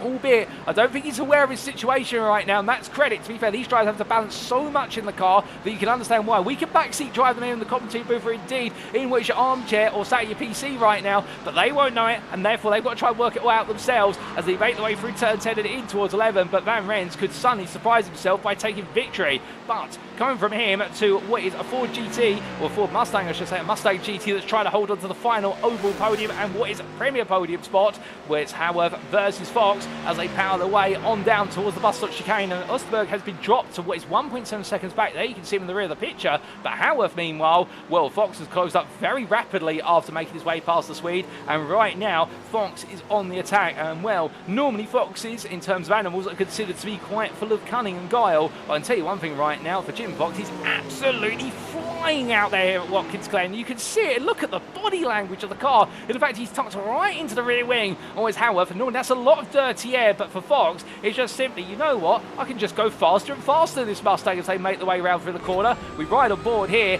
with the 148 driver from England. He makes his way down the back stretch. Can he look for that potential move? With one more lap to go after this, as our race leader has already taken us onto what is that final lap. Looking around the outside, he tries to, he's not on that final lap yet, in fact, but you can see there Fox trying to go around the outside, can't find it. Haworth defends, but I think Fox here just probing, just poking a little bit, trying to say to his rival, okay, perhaps I'm going to look for a move here, perhaps I'll look for it there, and he'll take all that information to the final lap and go, right, I know where the Ford Mustang may be vulnerable, and that's where I can attack on this remaining lap. Was the white flag waved? Indeed, we haven't got long left, and in fact, ladies and gentlemen, I believe the race comes to a close. The checker flag comes out a couple of minutes early, and it is Gordon Hales who takes victory in the end, albeit with 5 minutes to go, but the race ends. Gordon Hales is your winner for race 1 of the day and of the season, Premier and overall, ahead of Robin Aston P2. James Haworth will take P3 in the end, ahead of Jim Fox, with Jan Usberg P5, Peter Jute, and then Christian Malaskov coming home P6, P7, ahead of Christopher Starsmore, who just holds on to P8 there, Liam Fraser P9, Ricardo Luis Piero P10,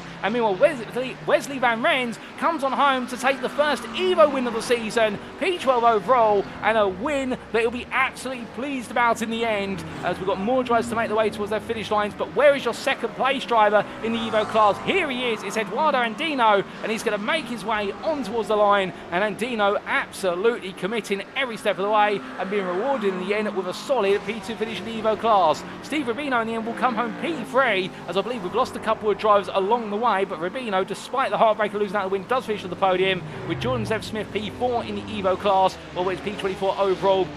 And Mark Parkhurst will complete the Evo top 5 here. And I think a few drivers might have even perhaps been caught out on fuel, because we had a lot of pit stops right towards the end of this race. But coming back to your race winner, Gordon Howes, whereas he weaves from side to side there down the back stretch. He's going to be absolutely chuffed with that one. And what a drive from Gordon Howes. Took the lead of the race early on and broke away. And Robin Aston kept him honest, only 2 seconds behind at the close. But for Howes, he just seemed that slightly bit out of reach. And that's why the 119 driver is your victor in the first sprint race of the season at Watkins Glen International here in season 8 of the GT3 Championship by Evolution Sim Racing, sponsored by Trophy AI. As he makes his way down towards what will be the pit lane very shortly, I suspect he'll carve his way on in. We've got a couple of drivers on their cool-down laps, and indeed some drivers out there just taking it nice and easy, including Adam Baker, to name one. We've also got a couple of drivers yet to finish their races. I believe we are still waiting for those race results to come on through, and I believe the one driver we might be waiting for at the moment could be Mark Wesley, potentially. I think he's yet to reach his race finish. In fact, yes, he has. I'll mind my manners. I think we are just waiting for some drivers elsewhere, but on the cool-down lap, what a race number 1 of the season, ladies and gents. My goodness, Watkins Glen always delivers. And well, now as we head towards the 5-minute interlude, let's take you through those race results subject to Eddie Stewart's inquiries. I suspect there might be some for the open lap instant, but here we go. And these are the results after what was an epic 30 minutes of racing to get our season underway. And we can see there for our first heat of the season, Gordon Howes, your victor for Lumen Motorsport, taking victory in the end by 2.1 seconds over Suma GP2's Robin Aston, and James Haworth completing the overall podium there for DXT Motorsports, and with it the Premier podium. Jim Fox flew high towards the end of the race, but he needed one more lap to try and get onto that podium. Took P4 at the close, ahead of Jan Osterberg, the Nifors at Glass Tech Racing driver, doing a solid job in the early stages of the race to make it into the podium places, but I think used up too much life in the Porsche, and then it came back to bite him, with Haworth and Fox getting back ahead. Peter Dew, a frustrating opening race after particularly that off at the bus stop chicane, finished P6 for DDK Racing Team, but he'll know what to do in the next race. Only 2 attempts clear of Christian Malaskov for Rhino Academy, who climbed up the ranks over the distance and finished well inside the top 10, being comfortable. Christopher Starsmore was P8 there, a good driver from the Simcast Racing UK Ferrari driver, ahead of Liam Fraser, the Moonshiners Racing Club driver, who had a few elbows out moments, but still kept it together for P9, and Ricardo Luis Pereira completing your top 10 there for Vulcan Motorsport Silver, dropping towards the end of the race. Unfortunate with some damage to the car as we're to understand it, but still just staying inside the top 10. Best of P11 was Scott Kostrich, ahead of what was your winner in the Evo class, Wesley Van Rens for Racing League Hub. The Dutchman there coming on home and steering clear of all the risks and danger to take that class victory. What a drive from him. John Ludbrook was P13 ahead of Pete Piver, and then Klaas Vellen at P15 there for Nifors at Glass Tech Racing, and he will take your reverse grid pole position. That top 15 inversion, he will be your first reverse grid pole sitter for this season in race number 2 that's coming up in the next 3 minutes. P16 went the way of Craig Tillison in a bit of a quiet race for the Rhino Academy Corvette driver, but ahead of James Pallett. We have Sander Tabbers, Rob McKee and Menno Blum completing your top 20. Outside the top 20, Adam Baker was P21, but behind the LS Racing B driver, it was then your privateer and your runner-up in the Evo class of Eduardo Andino. And then from them, as we continue our way on down the results order, Steve Rubino P23 for Hobo Racing ahead of Jordan Zev Smith, with Matthew Croft then followed up by what was Mark Parkhurst. But coming back to Steve Rubino, 3rd place finisher in the Evo class there in a very up and down race. I mean, Jordan Zev Smith will be a little bit gutted he missed out on the podium there in the class, but still more to come. And then from Mark Parkhurst, who we paused out at P26 to Nick Stubbe at P27, your top 30 was completed by Gareth Newton, Ros Norsworthy and Anthony Quaranta.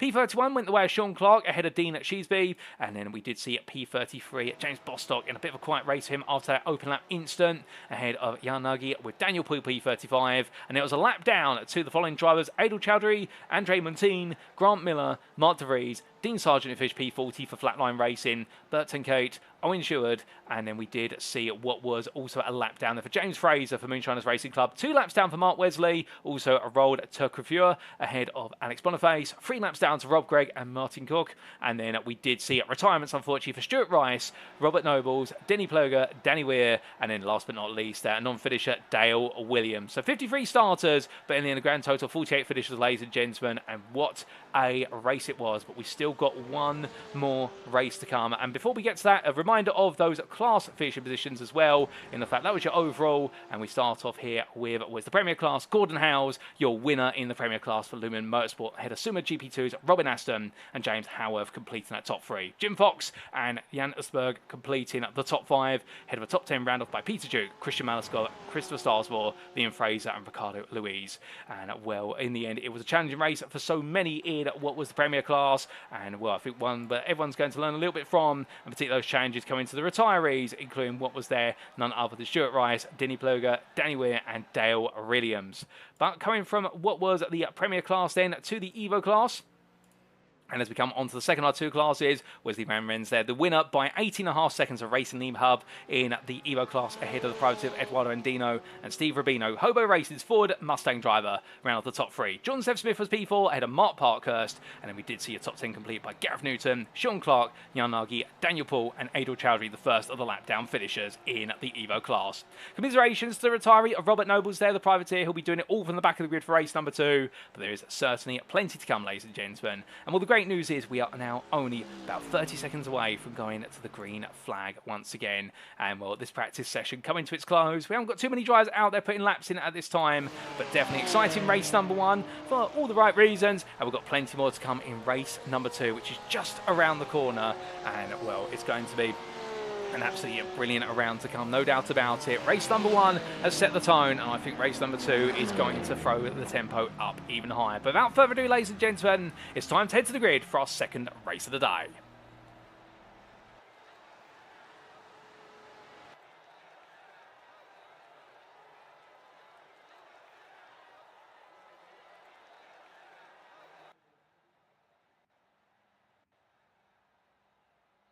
And as our drivers make their way into the grid, this is how they'll line up for our second race. That top 15 reverse grid we'll see for race number 2. Klaas Vellen start on pole position for Nyfords at Glass Tech Racing. He'll be pleased with that, but he'll be knowing that he's in close company with the Brazilian driver Pete Piver, that LS Racing B starting alongside him and starting P2.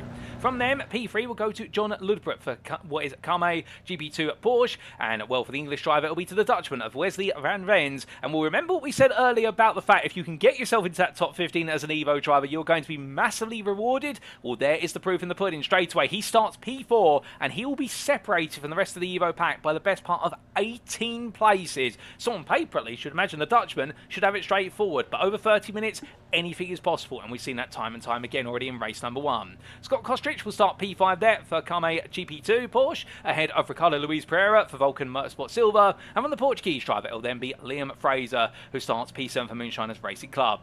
Christopher Starsmore had an electric end to race number 1 for Simcast Racing UK. Can he go even further in race number 2 and make it 2 top 10s in a row? Christian Malascott starts P9 for Rhino Academy. He's one to watch out for as well, with a brilliant drive to what was a top 10 finish in race number 1. And Peter Duke for DDK Racing Team, a frustrating race 1. You can imagine now race 2 is going to be where he's going to go all in. Outside the top 10, Jan Usberg starts P11 for Nyfords at Glass Tech Racing ahead of Jim Fox. And then it's James Haworth for DXT Motorsports, who we know has got a very fast Ford Mustang at its fingertips, but can it keep its rivals at bay? Particularly Robin Aston in the Suma GP2 starts P14. And then your winner from race number 1, Gordon Howes for Lumen Motorsport in that McLaren. Can anybody keep him behind for long? Craig Tillotson lines up their P16, the first of drives not in that reverse grid for Rhino Academy. And then from the Corvette driver in the 134, it's the 131 of James Pallett for Racing League Hub. Sander Tabbers stays on what is P9 there, what is row number 9 as well, P18 up for Sim Racing Team at Lowlands, and then we do have completed your top 20, the combination of Rob McKee for DXT Motorsports and Menno Blem for Sim Racing Team at Lowlands. Outside of the top 20, starting P21 is Adam Baker on row number 11 for LS Racing B, and he's joined the company of second place starter in the Evo class, Eduardo Andino, the privateer. And then we have on row number 12, Steve Rubino for Hobo Racing ahead of John Zev Smith, the privateer, with Matthew Croft beginning P25 for Z-Axis Sim Sports, ahead of his teammate Mark Parkhurst. Nick Stubbe starts P27 for Vulcan Fasteners by Glass Tech, and Kame GP2 Porsche's Gareth Newton lines up P28. Ros Norsworthy starts P29 for Simcast Racing UK in a frustrating race 1. Can he have a better race number 2? Anthony Quaranta will feel the same there, starting P30 for Vulcan Motorsport Silver in the BMW M4. Then we have Sean Clark P31 for DXT Motorsports ahead of Dean Sheesby with the Moonshiners Racing Club driver, closely followed up by James Bostock, who had a very abrupt end to his open lap in race 1, and he'll be hoping the same doesn't happen in race number 2. Jan Nagy starts P34 P4 there for Nifels at Glass Tech Racing. The Swede followed up by the Briton Daniel Paul for Flatline Racing. And Adel Chowdhury completes what is row number 18 for Rhino Academy, hoping to be able to repeat what he did at the Red Bull Ring only a week ago in having an absolutely grandiose race number 2. Then we Andre Montaigne, who starts P37 for Z Active Sim Sports, had a Grant Miller for Phoenix Race, and they line up in 19th row. We are top 20 rows being completed by the partnership of Mark De Vries for Sim Racing Team Lowlands and Dean Sargent for Flatline Racing. We then have behind them on what is row number 21, Burton Cade for Sim Racing Team Lowlands, ahead of Owen Seward for DXT Motorsports. Then it will be the pairing of James Fraser for Moonshiners Racing Club and Mark Wesley, the privateer, with Wesley having a very late incident in what was race number 1, spoiling him from a podium in what was the Evo class. Road took Kavur, starts the day P45 in this race for MJK Sim Racing, ahead of Alex Boniface for DXT Motorsports. Rob Gregg lines up P47 for Moonshiners Racing Club, ahead of Martin Cook for MJK Sim Racing. Your top 50 is completed by Stuart Rice and Robert Nobles. The final full row of the grid goes to Denny Ploger for MJK Sim Racing and Danny Weir for DXT Motorsports. And last but not least will be Dale Williams for Vulcan Fasters by Glass Tech Racing. But with that, ladies and gentlemen, the field is almost at its starting point once again for our second race of the day. It's a quick run from the field, and well, very shortly, it's going to be a quick launch to line for Klaas Vellen. But when exactly will he go? Will he go immediately when he can, or will he give it a little bit of time? When that Lamborghini Huracan Evo, we know it's quick off the line with its V10 Audi engine, but how quick can he be on the trigger finger with the throttle pedal? It's time to find out here in race number 2 at Watkins Glen.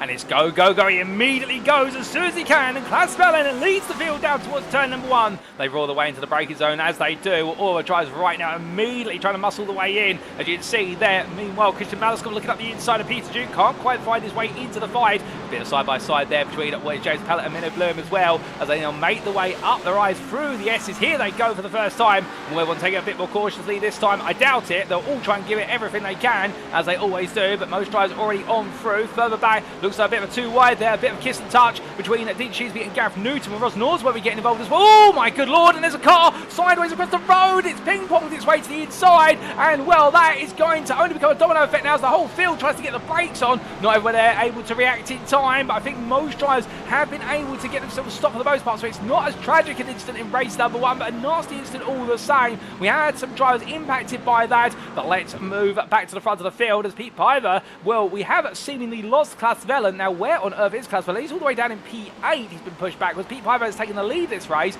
We will try and get a view as to what happened there very shortly, and also what happened to Vellen since the start of the race. But with that, Pete Piver, your leader at the moment, and meanwhile, John Lubbock, Scott Kostridge, and then Wesley Van Rens. And Van Rens is trying to look for a move there versus Kostridge down in towards turn number 8. Won't find it. But meanwhile, Crystal Starsmore, well, I don't know what he's had since the previous race. And in fact, I can see a front bumper's missing there from Liam Fraser's car. And that front bumper, well, it's not because it's hanging loose as a result of his contact with another driver in race number 1. It's because I think he's had a bit of a tap with another driver in race number 2. Could he have been involved in an incident with Klaas Vellen? I'm just hypothesising here. I don't know, and I'm not going to say that he's definitely had that. We'll get a replay shortly to explain the story of what happened to Vellen, but he's dropped down to P8. But Peter Duke on the charge here, and well, between what is Fraser and Duke, it's very little time indeed. Only 3 attempts, if that, as they come towards the end of lap 1. But here comes Duke immediately. Fraser struggling out of the final corner. That damage to the car is definitely wounding its ability for those medium speed apexes. And Duke moves up into P6 and very quickly now roaring his way up that order. But further back we can see Minna Bloom looking at battle side by side here, and that is with Jim Fox. Fox on the outside, Bloom on the inside. The Ferrari driver goes all in, and Rubino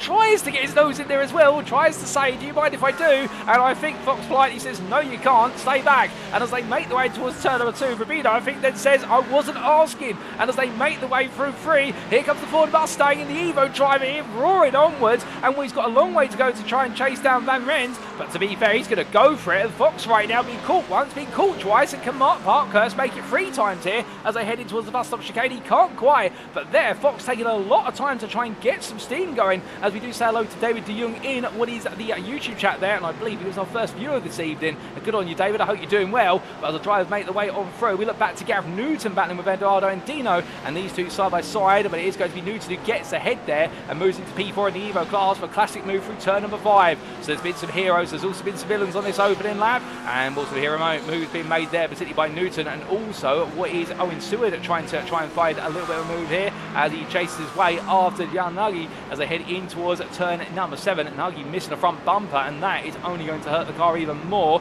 as they roar the way on out of the corner. But it's fights plenty wherever you look, whether it be towards the top of the field or towards the back of the field, and that's what we love to see as the drivers roar the way onwards. And he'll hang down here. There's going to be no move coming from Seward. I don't think he's quite close to Nagy and has to back off. But meanwhile, Martin Koch a little bit further behind here, trying to look for an opportunity to chase down what is a road Turf Courier as he heads in towards turn number 9. And from them we do have the one Audi R8. I said that it was becoming a rare breed, but we do have one on the grid this season. That's Alex Boniface's car, the R8 Evo 2, which has got Andre Montaigne close behind and closing on the Evo driver, and I think he will be worrying about what's to come. But as we look back up towards what is the front of the field, after 2 laps onto lap number 3, Pete Piper leads this race as he roars his way on through, and as he does so, he's got a little bit of traffic in front of him there. That is Craig Tillotson backing off and pulling to what is the blue racing line, and as they make the way down towards the bus stop chicane, well, meanwhile, Crystal Stars will here get very close to the back of Kostridge, looking for that opportunity to get into the mix. Can't quite find it as we ride on board the front of the Ferrari here, and Starsmore right now, he's absolutely attacking every lap. Starsmore, I can tell you, after what was race number 1, I think it's given him confidence in the 110 at race number 1, because the way he's driving at is completely different from the start of race 1. At the start of race 1, it really looked as though Starsmore was worried about holding position, whereas here right now, he's in a mood, I think, which is, I'm just going to go for this. The Ferrari's got the speed, and the Simcast Racing UK driver's got the ability, so as he comes on through turn number 7, riding on board here, well, right now, lets him go a little bit deep. That's going to give him more momentum coming out of the corner. It's quite a long run down this back straight, pulls out the There's a slipstream there, tries to see if he can get to the inside, and well, he's going to go for it. Starsmore goes all in. That's very brave. There's a small tap to the rear quarter panel. It sends Kostridge sideways. He collects the car, and well, I think Starsmore will argue, look, I made it to the apex. Kostridge, I think, would argue, well, the door was shutting. The two of them have differences of opinion, and I wouldn't be surprised if they perhaps have a chat about that one afterwards. But Starsmore, he's got a lot of confidence behind him, and there's the proof in it as he makes his way up in a P3 and into the podium places. But as he comes on through and in towards what will be turn number 11, where he's let Peter Duke come through as well. And Duke will be very eager to try and now follow suit and potentially move into P3 as they make the progress. But as they come down, well, we look back to Dean Sheesby here, who's battling with none other than Mark Parkhurst. And Parkhurst in the Porsche 992, letting the accurate NSX Evo of Sheesby go. And with that, that's going to enable Sheesby now to chase down Jim Fox, who is 2 seconds up the road. But as they roar their way then in towards what will be that braking zone for turn number 1, we take a look back at some instance that happened earlier on in the race, particularly on the green flag. And I think we can start off by taking a look at what happened to Ricardo Luis Pereira, who seemed to be in the epicenter of what was that open lap incident, I do believe. And here's the replay.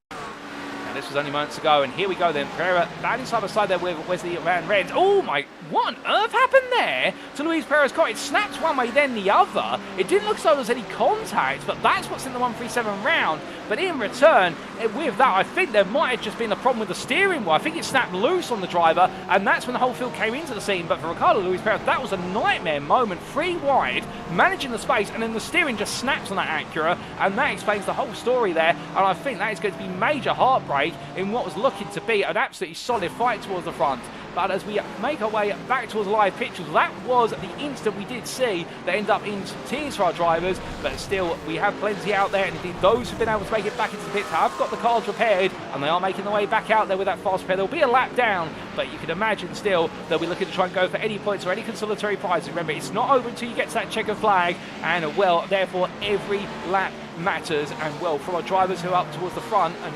indeed in the mid-pack, we come to our drivers who are a bit further down in the pack. And here we look to what is Mark Wesley, Grant Miller and Robert Nobles. And Nobles, well, many of you may remember Robert Nobles. He took both wins at the Red Bull Ring in the Acura NSX and the Evo class, but right now he's definitely had a very different day here at the Watkins Glen International circuit. But that's not going to upset him. He's on the attack here, looking for P9 in the Evo class, albeit he's got to try and get his way past a very fast Ford that's going to muscle its way up the order. And well, Nobles in the Acura, not a circuit where the Acura is going to be perhaps as strong with 6-cylinder and weighs a 3.5 litre engine with also its turbo mounted to it. And as he rolls his way on through and in towards turn number 1, the difference between this and the road car, of course, is that this car doesn't have the 2 electric motors in the front powering both the front wheels, and also the electric motors behind it. It's purely internal combustion engine as they head in towards turn number 2. Well, the only thing he can do here is dig deep and try to electrify us for a good run, but he's not going to be able to get it here this time through turns 2, 3 and 4. Instead, he's going to wait, and the Ford and the Porsche in front of him seems to just have a bit of an edge on speed. You can see, look at the gap. It's actually going the way where Nobles is falling away despite a double toe. Miller, meanwhile, is gaining a lot, and Wesley's got a lot of speed in that Porsche, albeit he's going to go very deep into the corner. Mark Wesley takes an excursion, trims the weeds, rejoins, and well, he rejoins just about in what is turn number 5. Albeit he's going to lose 1 place, he's going to lose 2. He'll have to give up the time and the places he's gained as a result, or particularly the time he's gained. So therefore that'll demote down to P10 in the Evo class. A frustrating moment there. It could have been far, far worse for Mark Wesley, and I think he'll look back at it afterwards and think, you know what, that could have been in the wall. Thankfully it wasn't, and I can just go chase after the places once again.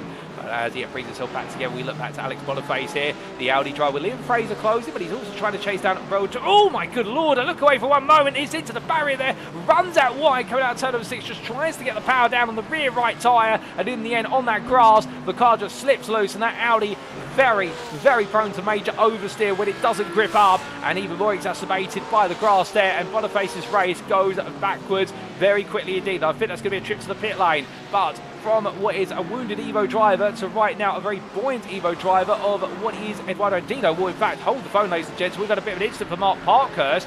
We come back, he's going very slowly in towards what is turn number 10, and Parkhurst, who was making a lot of progress in this race, his race has suddenly come to a very abrupt drop down the order for what is the ZX's Motorsports team. And what exactly happened to Mark Parkhurst? Here's a quick replay. And this was heading up into turn 9. It's looking to one side, then the other versus one of the Carme GP2 machines. And in fact, the Sumo GP2 machines, I should correct myself, taps the rear of it. And that's what sends Parkhurst around. Was that Adam Baker? I think that might have been Adam Baker. Don't quote me on that, however, but he did tap the rear of it. I think just a misinterpretation of how much speed was going into that corner, and that's what led to the incident and subsequently all what came afterwards. But as we come back to your live pictures, well, Parkhurst now is going to be passed by Andre Montine. Montine looking around the outside here as the Romanian driver, as the Acura just about as the overspeed needed.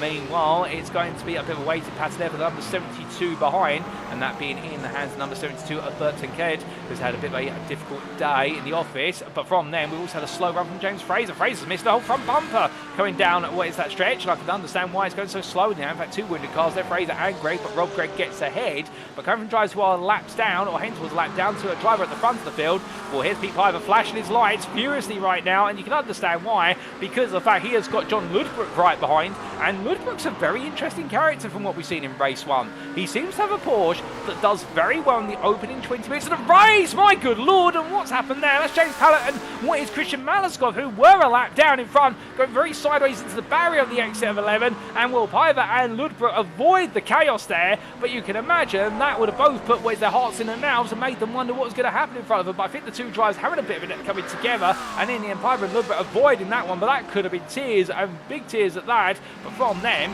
well, it's all out war right now, so that's Wesley Van Ren's running wide. Here comes Peter Duke, here comes Klaas Vellen. Well, in fact, that's Klaas Vellen and Scott Kostrich, I should say. Duke's a bit further up the road. We've also got a Ferrari that's a lap down there that's trying to play into the mix here, and I believe that is, well, I can't quite see which Ferrari that is, but what I can tell you is that Vellen right now is absolutely gripping as much as he can as they roar their way in towards what is the bus stop chicane. You can see Kostrich and Tabbers watching this at a distance, and the Corvette of Tabbers is silently marching its way up the running order, and as he makes his way in towards the corner, we ride on board the dashboard here of the 128, and well, staying as nice and close as he can. And this Corvette hasn't really shown any strength so far over the course of the race, and it just seems to be in a car that's not there to quote-unquote make up the pack, but waiting to see what this Corvette has as an edge over its rivals. From speaking to drivers down in the paddock into the build-up to this season, many have likened it to a middle ground between the Ferrari 296 and the Ford Mustang. It's got a wonderful V8 engine in terms of its power, albeit behind the driver, but it's also got its aerodynamic bodywork similar to the Ferrari, so it leaves in a bit of an interesting middle ground. It's not the fastest out there on the straights nor in the corners,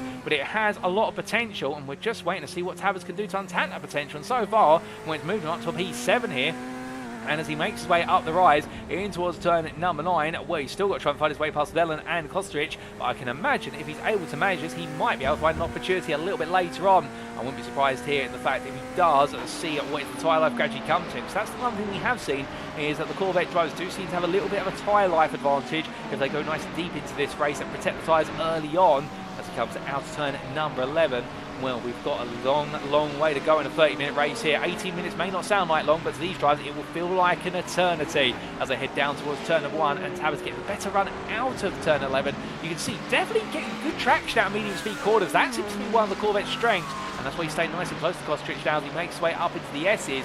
As they weave and wind their way on through, it will be balanced out as Castellan, now the driver in the Lamborghini, losing a bit of momentum here. He's not got the toe of the Ferrari in front of him anymore to work with his favour. So Kostic pulls out to the inside. Will he go in here? This is going to be bold from Kostic. He's going to go for it. They go too wide. They rub doors again. Kostic in the end is made to run a little bit wide, but they both survive it thereabouts. And I think neither driver wanted to give in. They showed each other just enough room to breathe, but no more than that. And now look at the queue that's forming up behind as they make their way in towards turn number 6. Well, it's Vettel, Kostic, Tabers, followed by McKee, Blem, and Van Rens. Van Rens is your leader in the Evo class, and he's only got 4 seconds now between him and Steve Rubino, who is closing rapidly. So you can imagine that Van Rens at this point will be thinking to himself, okay, that gap is coming down very quickly. And as they roar their way out of turn number 7 up towards 8, well, right now, this Premier battle could have a big impact on how the Evo battle plays out later on this race, because all that gap that Van Rens had at the start of the race has suddenly completely evaporated away, to the point that soon Rubino will be there and will be nipping on his heels, and that will be on his mind, and not a happy place to be when you came into this race with so much comfort. But of course, that is the risk when you start inside an inverted top 15. If you are up against the fastest drivers in the field, in theory, it can be a tough one. And well, Kostic's looking up the inside there to 10. Velen goes very deep to try and cover him off, and in towards what is at turn 11 they go, reaching the halfway point of this race. But right now, it does feel as though the elbows are getting out between these drivers. They don't want to give him whatsoever. It's brilliant racing between the two of them, and well, all of them in fact. We want them to keep it as clean as they possibly can as they come down in towards turn number 1. With the Scotsman right now of Kostic absolutely on a charge as they head up towards what will be turns 2, 3 and 4 once again. You can see that Porsche gets so close on the exit of 1 at 1.5 attempts into the S's. You don't need to be any closer to that to get the ultimate slipstream, but for that Porsche, it hasn't got the top speed the Lamborghini has, and therefore Willem right now is just praying he can push the car along enough to hold on here as McKee on the inside of Tabers, and in the end McLaren driver gains the place as Tabers falls out of the pursuit of what is the lead group there. He just has to take the off racing line, and McKee moves up a place in towards P7 with the XT Motorsports driver making some more progress, with Tabers now falling backwards to Menno Blum, and Blum staying with him. And these two I think will work together for what will be their respective team, the STL team, and therefore not trip over each other as much as they possibly can, because they could lose out on some huge points here in the Teams Championship, albeit they have got their own what is Drivers' Championships to consider. But with this being round 1 in the Championship, you would imagine the team will be the bigger priority initially here, and therefore they'll want to try and work this to their advantage as they head upwards towards what will be at turn number 8. But down to that braking zone, McKee already taking a sneak peek at Wes Kostic, and as they roll their way in towards the hill corner, well, right now this battle calms down for a brief moment, and well, thankfully it does, because I think my vocal cords are going to give way otherwise. But meanwhile, as we look to Adam Baker versus Jan Ostberg there, goodness me, stumbling over my own words. Well, right now the Swede making it what is a defensive play through turn what is 8 into 9, and Baker looking left, looking right, looking at this wounded portion, thinking, okay, I'm tired to put up a fight. But the thing is that the 199 is doing the same in return, and therefore no change between them. But meanwhile, a bit further back, that is a car into the wall. That is Gareth Newton, who's got around, and well, Newton was under pressure from Chudry as they made their way through turn number 10, and Gareth Newton's race has come to an abrupt halt. But how did that happen? Here's a replay to explain, and this was in the run in towards that left-hander. Newton goes on into the corner, carries a lot of speed, and the rear just snaps loose there, overspeeding with the car, and the rear tyres I think just not offering the grip he wanted, and Edel Chowdhury coming through there, but Gareth Newton's race coming to an abrupt stop in the barrier, but finally gets it turned around. But Edel Chowdhury, despite a race 1 disaster, is in P3 the Evo class right now, and he is flying out there, and well, he is currently matching the lead pace of Wesley Van Rens and Steve Rubino, so you'd imagine that Chowdhury at this point will be feeling as though with just under what is half the race to go, he could potentially find his way up. He was last time around only 9 seconds off the class leader, so the Evo driver is flying out there, but he's got more work to do here, and he's got to try and find his way up that order. As meanwhile, Jim Fox fighting here with what is James Bostock, and Bostock looking for an opportunity to try and get for a move. He's going to look around the outside as they head in towards toe corner. Can he find it? No, he can't. He'll look for the cut back instead as he tries to get the car back to a later apex. It's always an opportunity with these high load corners. You can really play around the camber of the road, and Bostock doing that, using his knowledge of the track surface as he heads over the back straight and in towards what will be hill corner. Fox right now trying to keep her at bay there, but the Carme GP2 Porsche driver facing the GP2 Subaru driver, so these two in sister cars and sister teams, and as they make the way through the left-hander of what is turn at number 9, you can see that Fox goes a little bit deep on that defensive line. Bostock gets a good run, but the problem is where can he put the car other than back off, so as he'll tap the rear of the car in front of it as he comes in towards turn number 10. It's a game of follow the leader for a brief moment as they make the way out to the left and in towards the right, but Bostock definitely has got a lot of pace. Right side on the curve, is that going to take him to the wall? Almost does there, but just about stops him from going to the wall. But Bostock here absolutely on a charge to try and take P12 in what is the Premier Class. Looking to the inside, does he go all for it? He does, goes to the inside there, given the space, and it's going to be a run off the corner. It'll be a drag race there as Fox has to go deep as a result of Bostock's presence, and Chowdhury catches up behind and says, do you mind if I can play? And I think right now they're focused on each other. Chowdhury trying to look for an opportunity to come on through, but surely he's got to also think of the bigger picture as he doesn't want to fight these guys, and he doesn't want to stick his nose into this battle until it calms down as they make the way down the main stretch into towards the bus stop chicane. Here comes Chowdhury then, looking up the inside. He's going to stop the battle for Fox. He'll go away, but he has to back off there, and Chowdhury trying to make progress. He knows he's got a lot of pace here to chase down Rubino and Van Rens, and he wants to show it, but the problem is right now he can't if he's caught behind Fox as they make the way out to turn number 5. Bostock gets clear after that brilliant move into 1, but right now Chowdhury trying to also find a little bit of inspiration from the Briton in front of him, but that inspiration is found to be a little bit lacking as they head onwards. But from them, as they head in towards turn number 7, let's make our way back into what is the top 10 and look to Rob McKee. Well, this long pack of cars, you may be familiar with it. We were with it only about 3 or 4 laps ago, and it's being headed by Klaas Vellen, who's trying to hold on to P5 overall in the Premier Class. But it is Vellen, Kostic, McKee, Bloom, Tabbers, Van Rens and Rubino. And well, hold up a second. Yes, that is Steve Rubino. Remember we said he was closing quickly because Wesley Van Rens was caught up in this Premier battle. There is now the lead battle for the Evo class on your screen. It is separated by half a second as they make the way through turn 10 in towards 11. And that Ford Mustang is looking very, very big and luminous in what's the rear view mirrors of Van Rens, and therefore that is going to be a big worry as we jump on board with what is Rubino for Van Rens, and the fact that he will see a gaping big what is radiator grille of a Ford Mustang, and it is breathing in that air, it is sucking in the dirty air of that Ferrari, and it is pulling itself along on these straights like it means business as they roar their way up towards the bus stop chicane.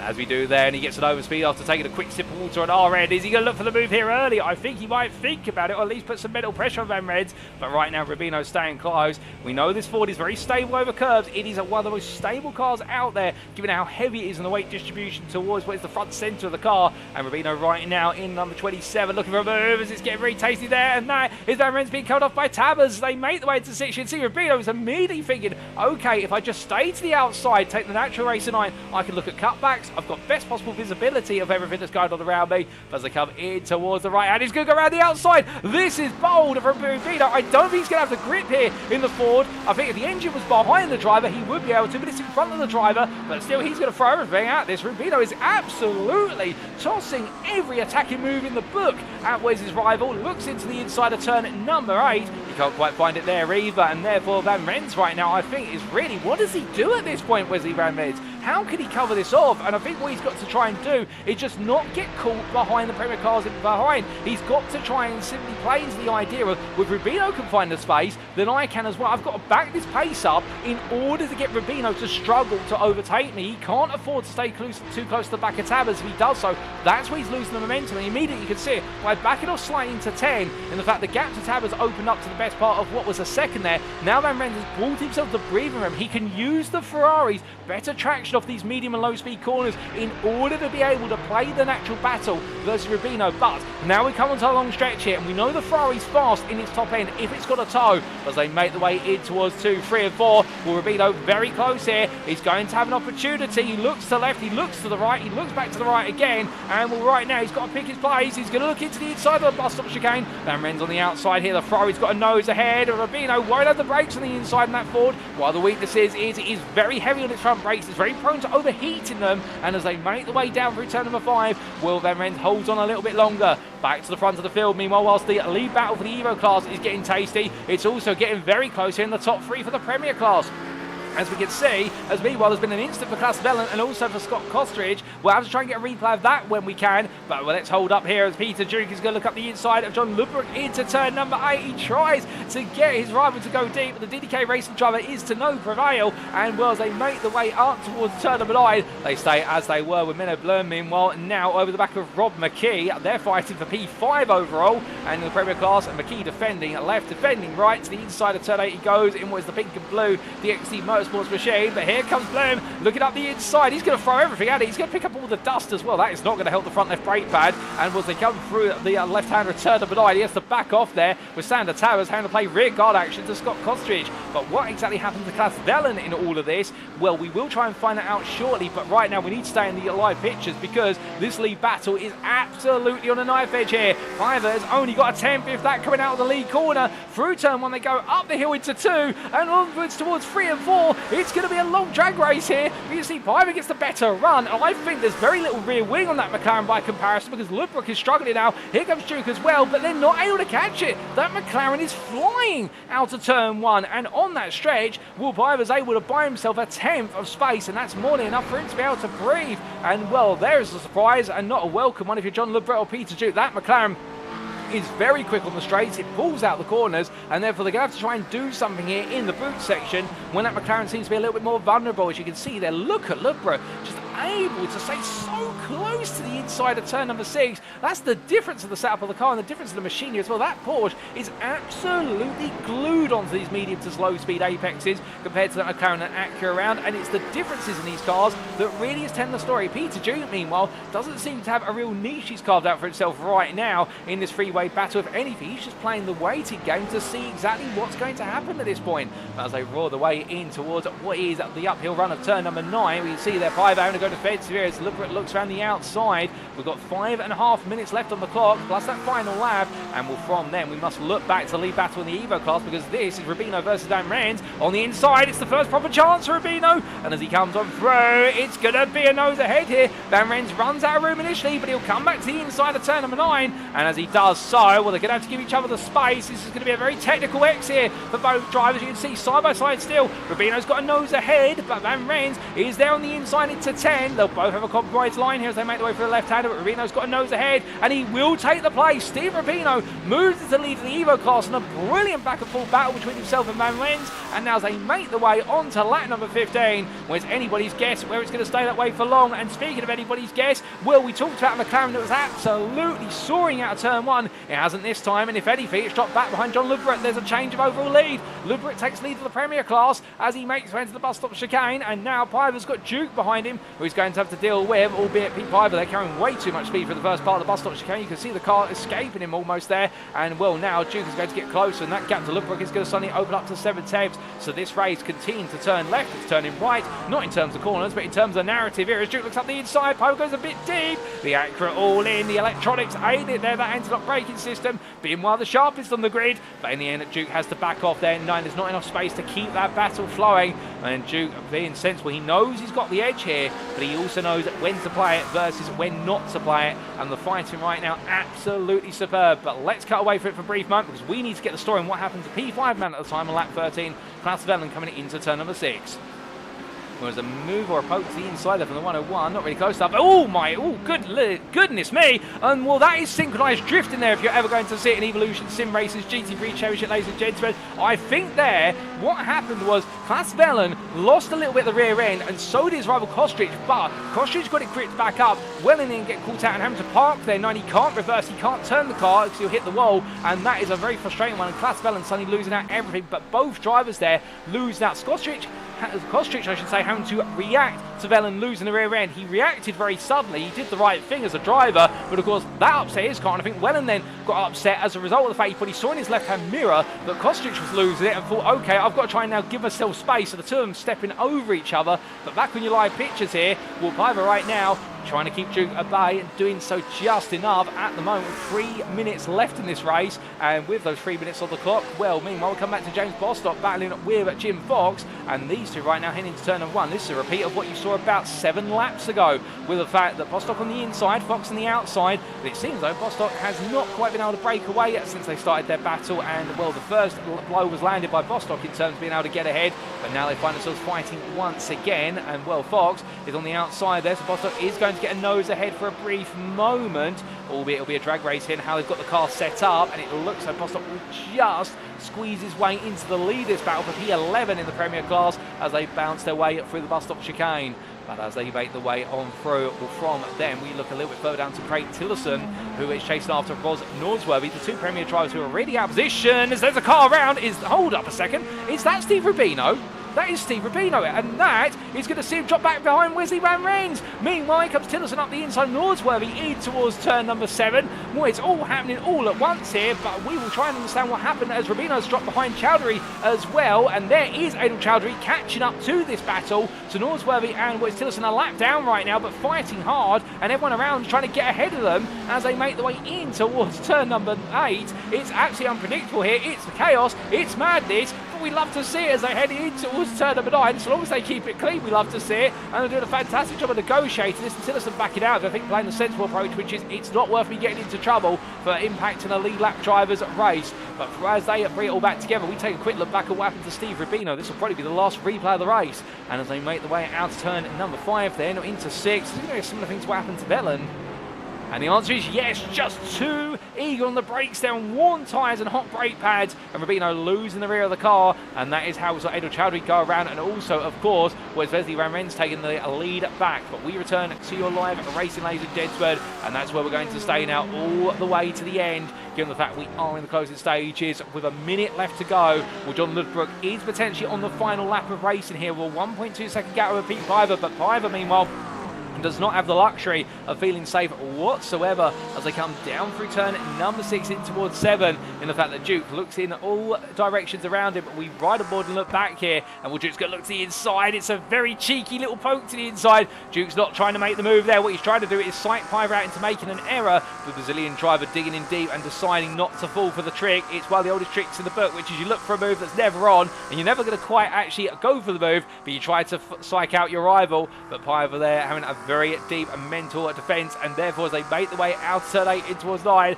Piver hold on to this P2 for the time being, and through they go over the crest of turn number 9 right now. But we look back to the exterior cameras, because with 10 seconds left to go, this will be your final lap, ladies and gentlemen, and well, what a race it has been. It has been through tops and turns. It has gone left and right throughout, but come the end of it after 30 minutes for race number 2 of round 1 of the season, it is going to be John Ludbrook who takes victory in the Premier class, and Pete Piver just holds on to P2 behind, with Peter Duke P3 only by 600ths a line. There'll be Crystal Starsmore in a very well-earned P4 ahead of Minna Blum, who finished P5. Rob McKee will take P6 ahead of Scott Kostrich with Sander Towers, and then Wesley Van Rens will come and home, your Evo winner, his first win of the season. And what a drive there for the Ferrari driver ahead of Adam Baker with Jan Lutzberg, and then Steve Rubino, runner-up in the Evo class, just finished ahead of Adel Chowdhury, who I think's run out of fuel. He's dragging it to the line on fuel, and that means Sean Clark takes P3 in the Evo class in the end of what is a straddled Adel Chowdhury, who just crosses the line. And Owen Sheward will finish P19 overall, P5 in the Evo class in the end, and it will be a top 20 completed by James Haworth, who got caught up in that open lap instant from what I understand, or at least an instant in the opening laps. We've still got more racing drivers to finish this race. Mark Wesley there taking P8 in the Evo class at a frustrating second race of the day. We've also got coming to the end of their races very shortly Grant Miller. He's battling here with James Fraser, I think, has had a bit of a spin or a bit of an instant. And that's going to be a place gain there for Miller. Indeed, everyone behind, as Fraser, I think, is limping along. So in the end, Miller will be taking P11 in the Evo class, P29 overall. And it has been a tough day today for the number 80 driver, but still, greater days will lie ahead as he comes to the timing line. And we can see that Antti Quaranta just finishing with what is Gordon Howes behind him. Howes, of course, your winner from race number 1. It didn't work out in race number 2, but sometimes that's the way it goes.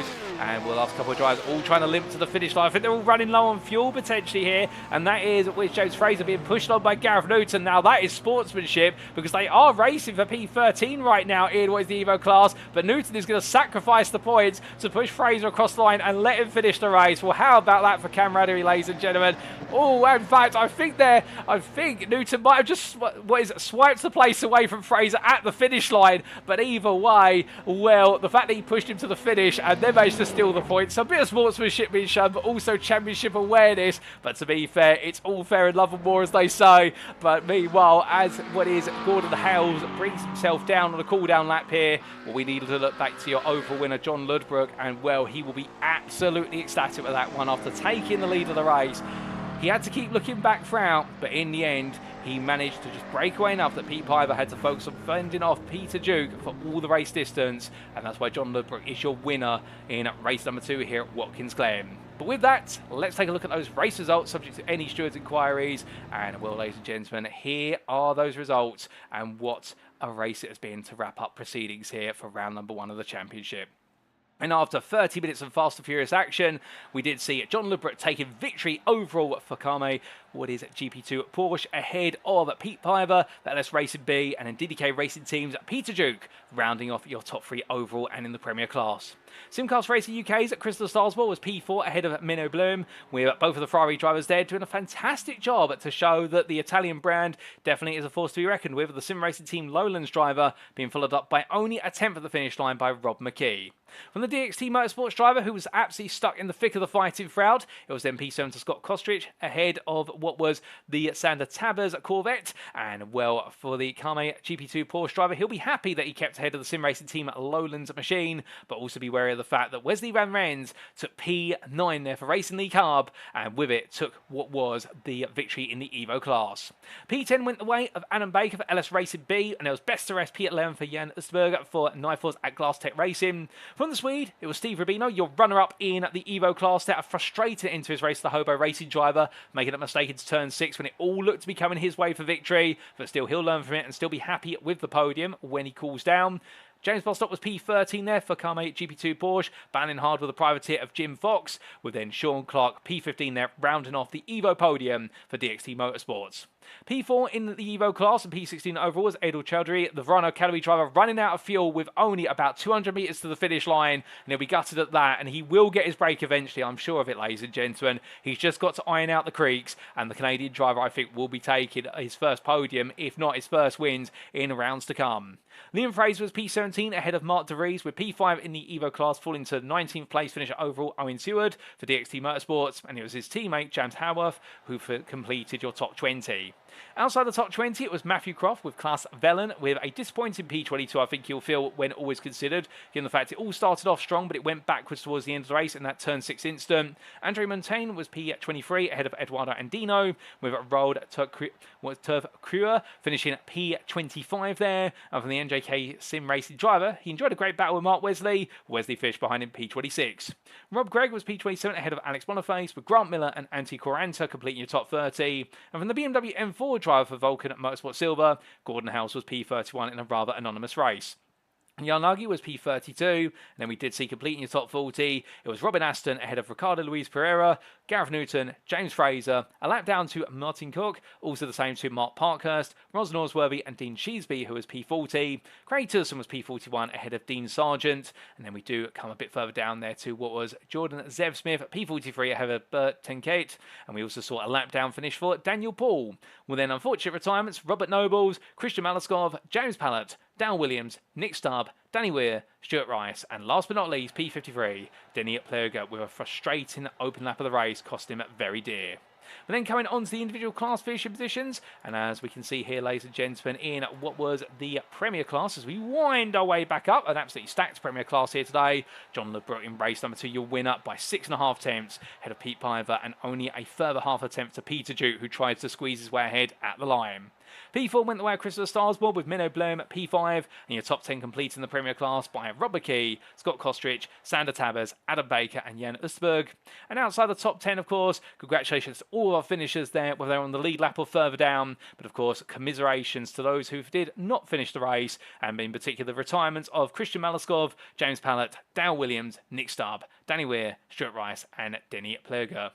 Then coming on to what was the Evo class, last but by no means least, and here we can see that confirmation. Wesley Van Vens, your winner for Racing League Hub, when he thought it was all out of his hands. A late spin for Hobo Racing's Steve Rubino saw him retake the lead and never look back. Sean Clark-Fish P3, the DXT Motorsports driver, having a rather quiet race, but to be fair, an absolutely solid race for the 50-6 driver. And Adel Chowdhury just ran out of fuel at the finish line, but P4 still, he'll know he's getting closer and closer to that first win of the season. Owen Seward was P5 behind the Rhino Academy driver for DXT Motorsports, and then completing the top 10, it was Eduardo Andino, head of a rolled turf Courier, and then Mark Wesley, not Weasley, and then Rob Gregg and Alex Boniface completing your top 10. Grant Miller was P11 best of rest, and well, congratulations to all the drivers who also finished on the lead lap, or even a lap down or two, but commiserations, of course, to our drivers who had to retire from the race, and in this case, for the Evo class, it was Robert Nobles with 9 to go, the privateer having a late end to his race that wasn't the way he wanted it to be. But with that, ladies and gentlemen, that's a rundown of the results from race number 2, and what a race it was, no doubt about it. And well, there's still plenty of racing to come this season, that is a certainty. But at least for today, the circuit falls silent here at the Watkins Glen International course, and what a season opener. But of course, the story of the season, or at least the season opener, is not over yet in terms of this broadcast, because coming up shortly in approximately 5 to 6 minutes time, we will be bringing you our post-round interviews with our volunteer drivers. So don't go anywhere, because we'll be back for those very shortly. But until then, ladies and gentlemen, be sure to let us know in the YouTube chat what has been your favourite moment of the race. And if you're not subscribed to the YouTube channel, definitely do so if you want to stay up to date with all the latest broadcasts of the Season 8 of the GT3 Championship. Of course, brought to you by Evolution Sim Racing and sponsored by Trophy AI. We will see you shortly.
Alrighty, ladies and gentlemen, without further ado, it is time for our post-round interviews. Hope we didn't keep you waiting too long. And we're going to be kicking off with none other than what is our Evo class driver from DXT Motorsports of Sean Clark in the 68, before coming to Adel Chowdhury in the Evo class, and then later on coming to the Premier class, and our race winner for race number 2, and that will be John Ludbrook. But let's get the man who's been waiting patiently, Sean Clark, into this interview room, and here he is. Good evening to you, Sean.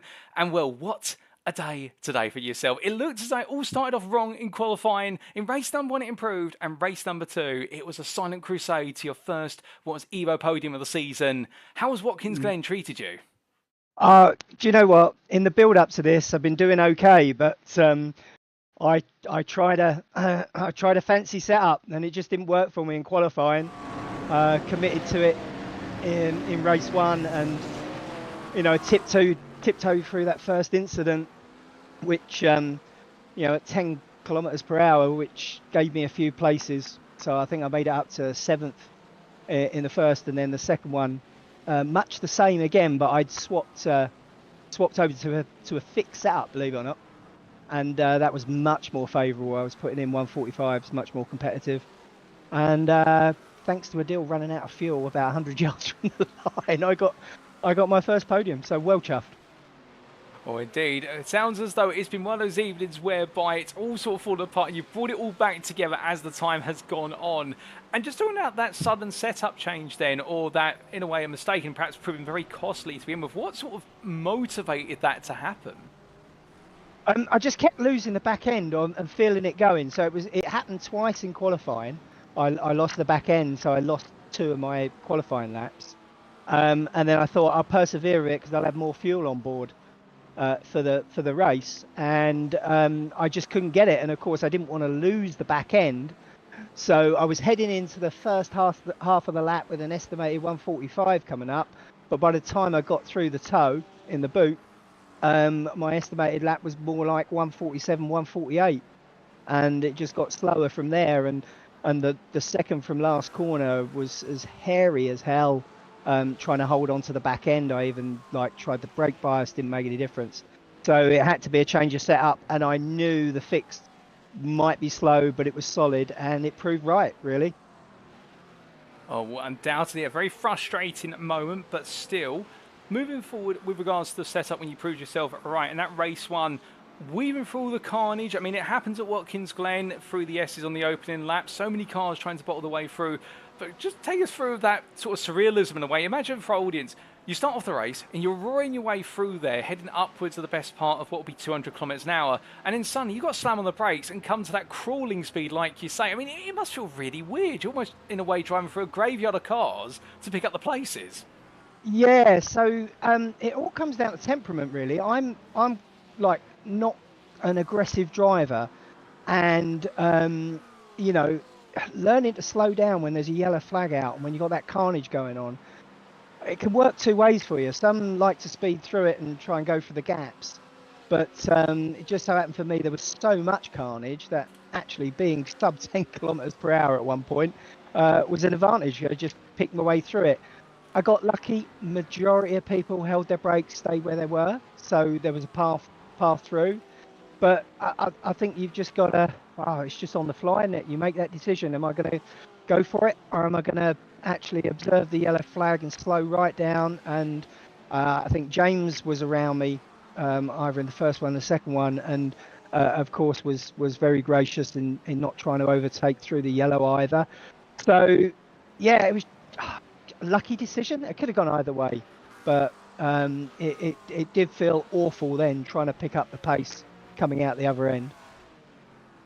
Well, still awful in a way, but you're able to pick up the pieces as a result and pick up the places, and moved very quickly from a 52nd place start to 31st overall, but more importantly Evo class to what was a P7 from P20. And I can imagine really race 1, now that you've got that under your belt, was sort of, okay, we've got race 1 done, now let's go actually have some fun in race number 2. But it almost happened again in race 2. Yeah. It was amazing. It was almost exactly the same scenario, but this time, I'm fully aware that I'm mid-pack this time, so the chances of me getting caught up in something are very, very high.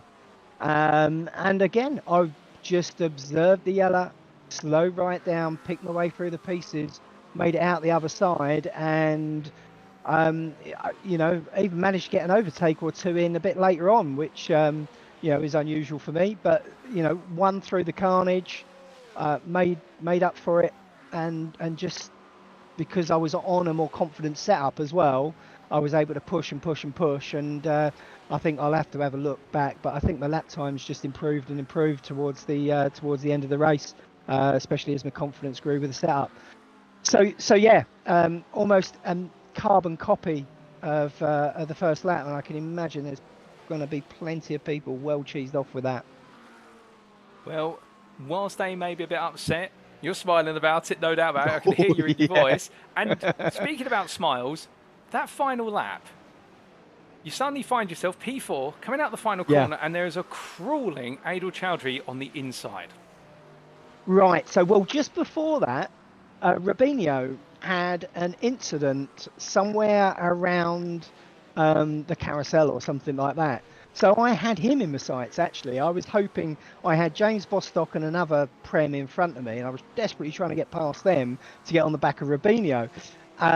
And when we come around the final corner, I was like, I'm going to be fourth. I couldn't believe it when I saw Adil actually like choking on fumes.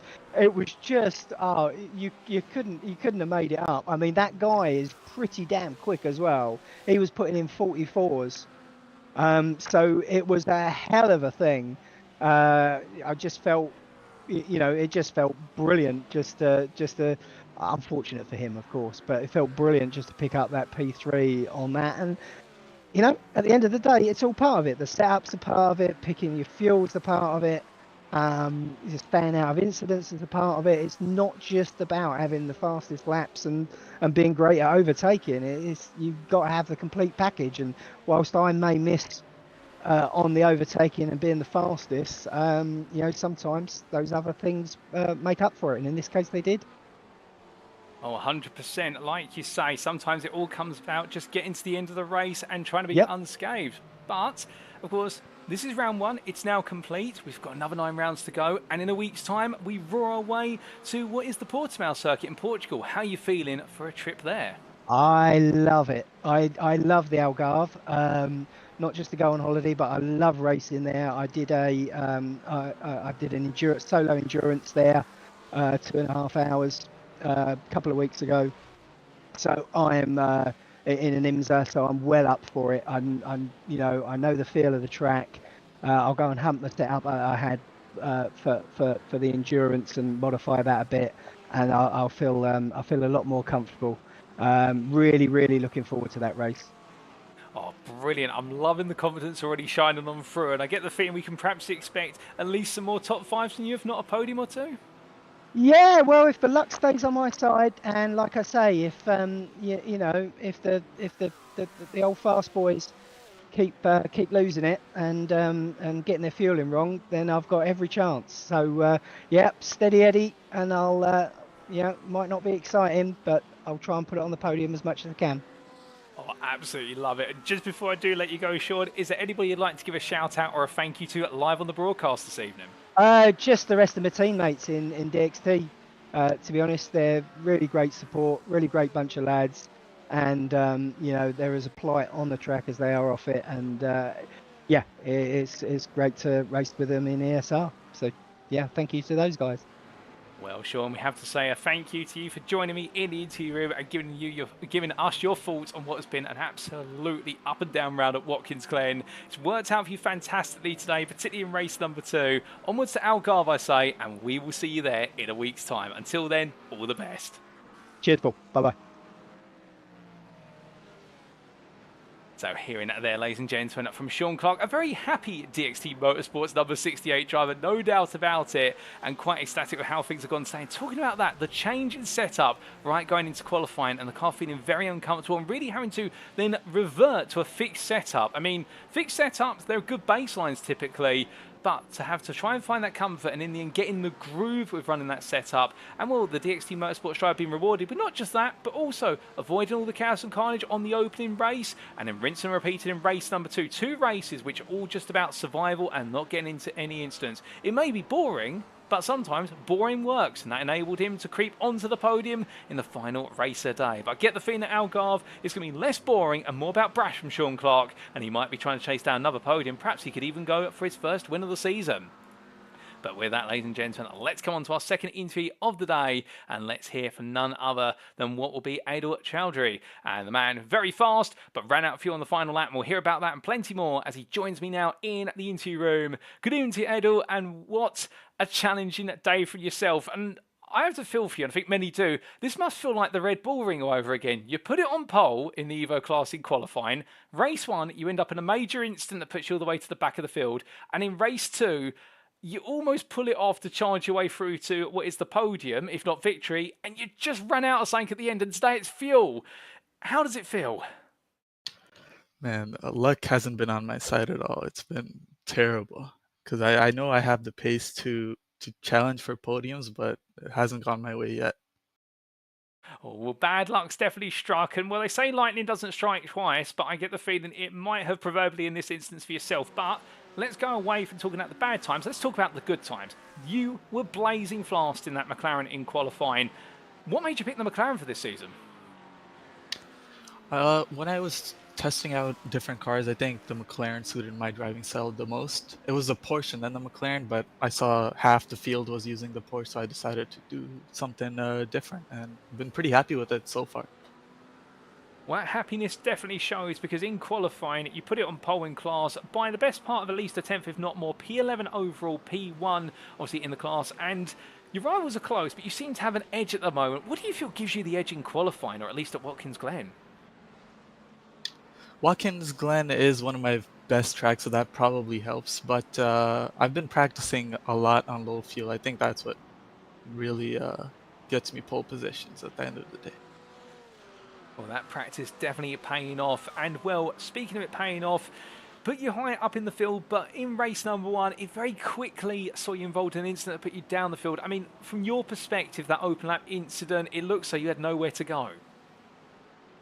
Yeah, I'm gonna have to watch it back, but I think maybe it was a racing incident. I really don't know, but I think I couldn't have gone anywhere.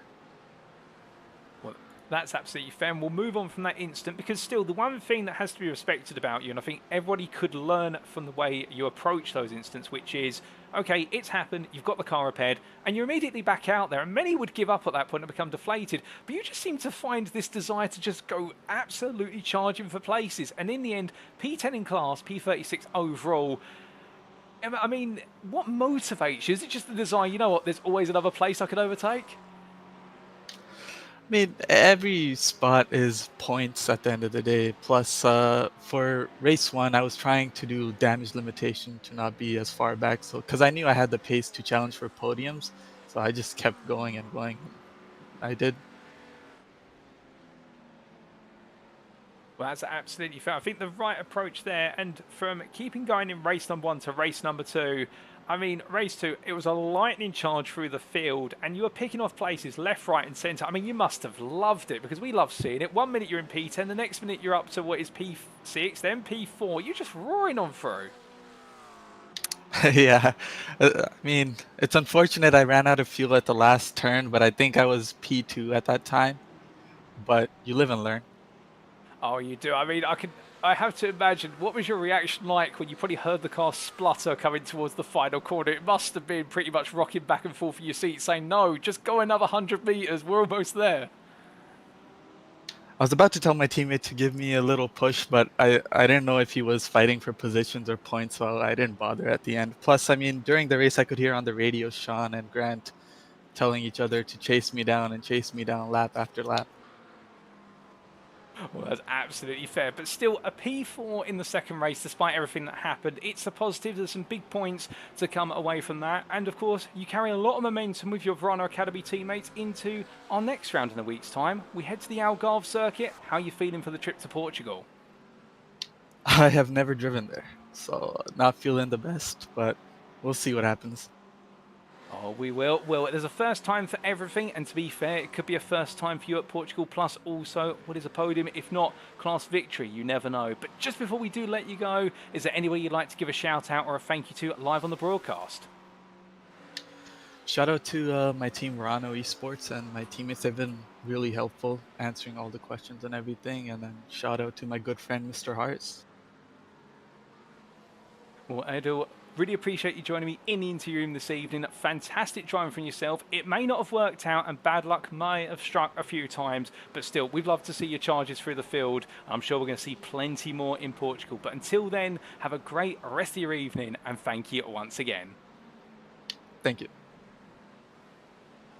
So hearing that there, ladies and gentlemen, from our Evo driver, who definitely today found frustration looking at him dead in the face in what was race number 1, and even to a degree towards the end of race number 2, that was Edel Chowdhury. But I do love his approach, which is when things go wrong, when the going gets tough, you get tougher and you charge on. And in that McLaren 720S, I mean, he is a force to be reckoned with. He did say that he does enjoy this Watkins Glen circuit. It is one of his favourite circuits, so I can imagine that will be in his stride, no doubt about it. But with this pace and with the experience he's got behind the wheel, and the fact that if he can move on from these experiences like what he's experienced at Watkins Glen, it will make him stronger as the season goes on, and that is the strength that can make a champion. Not saying he's an early favourite for the championship, but he's definitely laying down markers. If he can be that quick in qualifying, and if he can get rid of the bad luck in the races, I think he could definitely be on it to a win or two. And indeed, that's what makes a championship winner as the season goes on.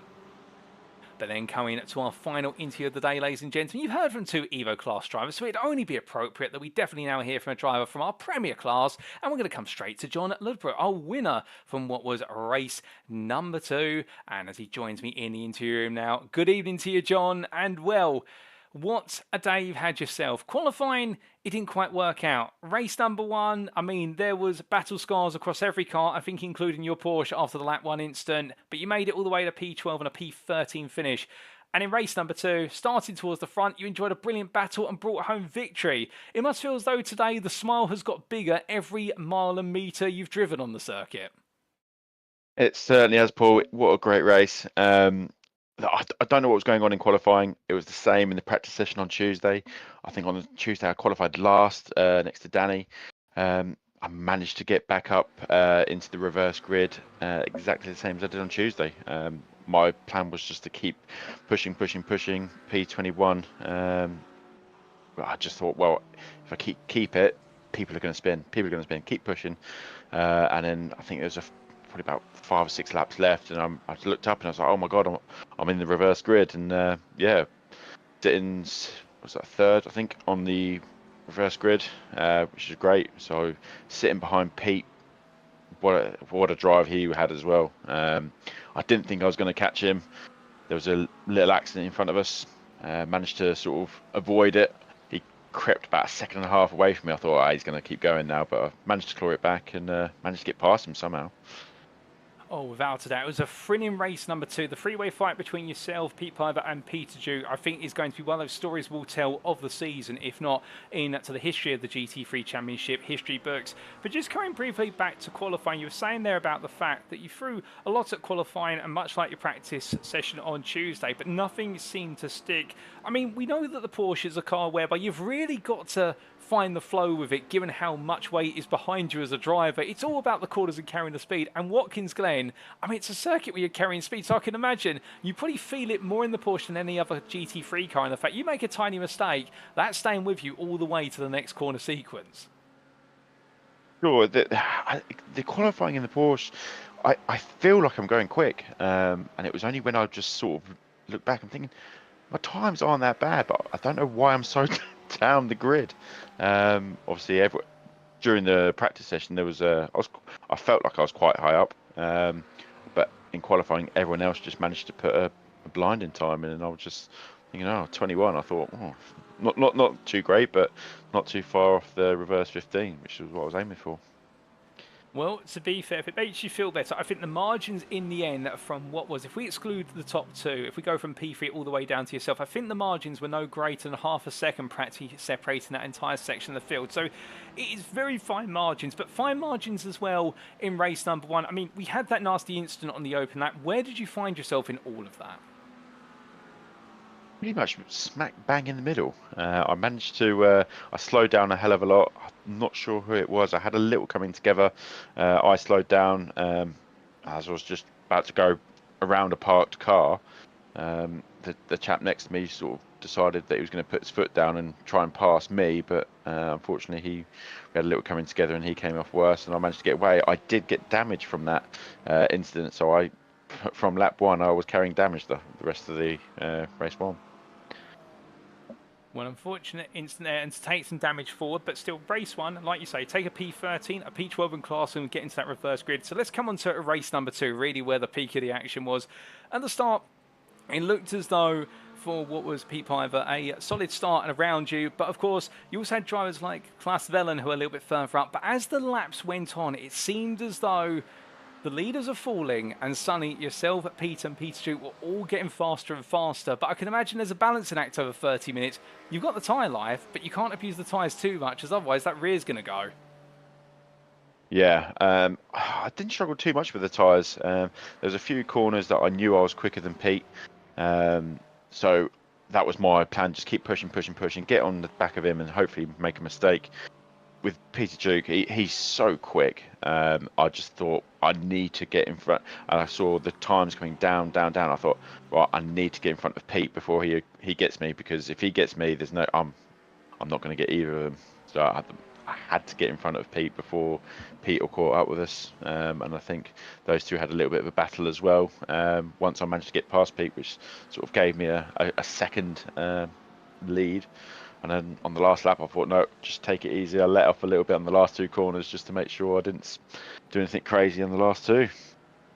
Well, a smart approach there. Avoid any crazy mistakes right at the end when you can't afford to have them, and taking victory afterwards that 30 minutes of racing. I mean, there must have been a big sigh of relief there in the fact you've been chased over the distance, but you brought it home there. And a win in such a close field, I mean, wins are going to go rarely to the same driver. Yeah, and I think a win for me is going to be very rare. Last season, I managed to get a P1 at Donington in race 1 of the season. That was my only race win, and hopefully it's not a replica of last season, and I managed to get another one this one. Well, we would definitely love to see that. Field. Well, we definitely would love to see that, and sorry for cutting across you there, but of course, looking ahead, plenty of rounds to come. Round number 2, it's going to be at the Algarve circuit in Portugal. Could we expect another win from you there? Unlikely. It's probably one of my worst tracks, so not looking forward to next week. Could possibly be more drop round, who knows. Oh dear, well that doesn't sound too positive, but let's end on the positive like always and talk a little bit about yourself and the season. I mean, is there anybody you'd like to give a shout out or a thank you to live on the broadcast this evening? The whole GP2 team. I mean, Paul, what a stream. I've watched the pre-season stream and it was fantastic. The GP2 team, we have a couple of private sessions with sort of a bit of training. Robin Noel Brown's sort of been giving me some tips for the another league, so we're a good team, good banter, and we're just learning off each other really, so got to keep going. Oh, I love it, John. The team ethics sounds absolutely brilliant at the Kame GP2 Porsche team. Well, with that, we're going to leave it there. Thank you for joining me in the interview room this evening, and congratulations on your results, particularly your class and overall win in race number 2. I'm sure more are going to come or be on the horizon in the rounds to come, but we will find out as the story goes on, and we will see you next week in Portugal. But until then, all the best. Bye-bye. So here and there from our final interview, ladies and gentlemen, John Ludbrook from the Premier class. And well, the 114 driver, they're really talking candidly about the highs and lows and the roller coaster ride today, of the fact in qualifying, feeling as though in this Porsche, the Porsche 992, you're always going fast and it feels quick out there. And then you suddenly realise you've qualified P21 or P17 in your class and you don't feel so quick anymore. But, of course, one of the upsides of this being the fact that in a car that he's very comfortable with, avoiding the incident in race number 1 enabled him to gain some places and move into that top 15 reverse grid, and then subsequently could go all for broke in race number 2. And well, what a race number 2 it was. So we see these replay pictures here with regards to that freeway battle between John, Pete Piver and Peter Duke, and in the end, well, it was fine margins, but the opportunity was for John to seize that lead, and after that he never looked back. But also mentioning there, in the last couple of corners, deciding just to back off a little bit and not throw away the win, and a very well earned win at that. But From going from a circuit which he's thoroughly enjoyed today to arguably his worst circuit on the season, where he's expected his drop score to be at what is the Algarve circuit or the Portimao circuit, we can imagine that for John Ludbrook, well, it may be an uphill battle for round number 2 in a week's time, but I think it's a battle we'll love to see him give it his best at. But with that, ladies and gentlemen, that concludes all of our interviews for today. And we heard there from Sean Clark for DXT Motorsports in the Evo class firstly. Then we heard also in the Evo class from Verano Academy's Edel Chowdhury. And then we just heard from John Ludbrook for Kame GP2 Porsche, the Premier Class driver there, talking about his story. And what a story from all 3 drivers. And well done to them all on their performances. And a big thank you to them for joining me in the interview room. But with that, it is now time for us to wrap up. Thank you very much for watching, ladies and gentlemen. And if you have enjoyed today's broadcast and you'd like to know more about the Evolution Sim Racing community, well, firstly, there's never been a better time to become part of the official Evolution Sim Racing community, or the ESR Discord, an invite link available on screen there. And well, if you want to be on the grid with us, do keep in mind we have the Trophy AI GT3 Championship every Thursday evening, which is currently ongoing with Season 8 getting underway today. But of course, if you can't make Thursdays, or perhaps you can do Thursdays and Sundays, well, we do have the European GT Championship, which has kicked off on Sunday evenings. We've also got the upcoming Danny Lee Porsche Cup series, or the DLPC, brought to you in collaboration with Danny Lee and GT Omega, the Porsche Cup there. And well, that's one to watch out for as well if you enjoy some single class racing action, or if you just want to get a bit of practice in against some like-minded racing individuals. We do have our free to join practice league hosted on Tuesday evenings and on Saturdays as well. So there's never been a better time to be on the grid of Evolution Sim Racing, and there are plenty of ways that you are able to do so. But with that, we'd also like to take a moment to say a big thank you to our series and league sponsors, who do include, of course, first and foremost, Trophy.ai, the title sponsor for the GT3 Championship. We'd also like to say thank you there to Kame Modern Technology, and also to the GP2 Group, also to Virtual Racing School, or VRS, and also we'd like to say a big thank you, as we are a recommended community with Motorsport UK Esports, and a big thank you for the recognition from Motorsport UK's Esports division. But with that, ladies and gentlemen, of course, the question is, where do we roll to next time then? Well, we roll over for round number 2. On Thursday, the 10th of April 2025, we make our way from the United States of America to the hot and scintillating sounds of racing in Portugal at what is the Autodromo International do Algarve, also known as the Portimao circuit. Packed of elevation changes, sweeping corners and hairpins, it is a circuit similar to Watkins Glen in the fact the racing never quite stops, but it's also one of those circuits where finding the right balance is going to be absolutely key. And with no driver emerging as an early favourite or dominating the pack, whether it be overall in the Premier or the Evo classes, well, it's going to be a very different story with a very different circuit at the Autodromo International Algarve. And could we see some very different names take to the podium in round number 2? Well, for all that and more in Split B, tune in a week's time to find out how the story concludes. But until then, we have been Evolution Sim Racing. I've been your host and commentator, Paul TX141 Walsh, also known as Britain a Spit, depending on what media you follow me on. And until next time, remember to stay safe, stay well, stay smiling, and most importantly, ladies and gentlemen, remember to stay on track. Good night.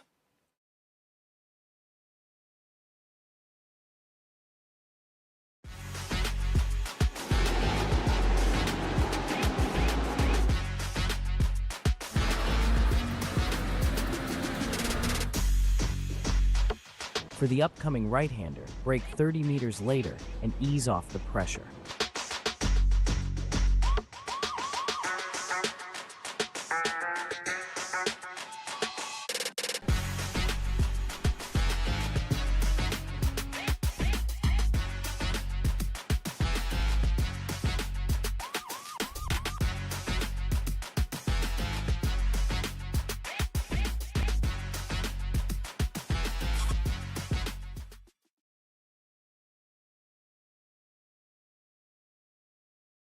Are you spending a lot of time looking for setups and struggling for faster lap times?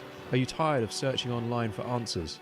Would you like to get setups, analysis and tutorials from some of the best sim racers in the world like Ralph Alla, Mitchell de Jong, Martin Krunker, Josh Rogers and many more? If so, virtualracingschool.com is the answer you've been looking for. VRS data packs provide hot laps from our professional coaches for you to analyse and replicate. They provide tutorials that walk you through the fastest laps and what the pros did to achieve the best times. And they provide the setups you need to ensure your car is competitive in both oval and road racing. If you're ready to get faster and reach more podiums sooner than later, just go to virtualracingschool.com and sign up for a free account today.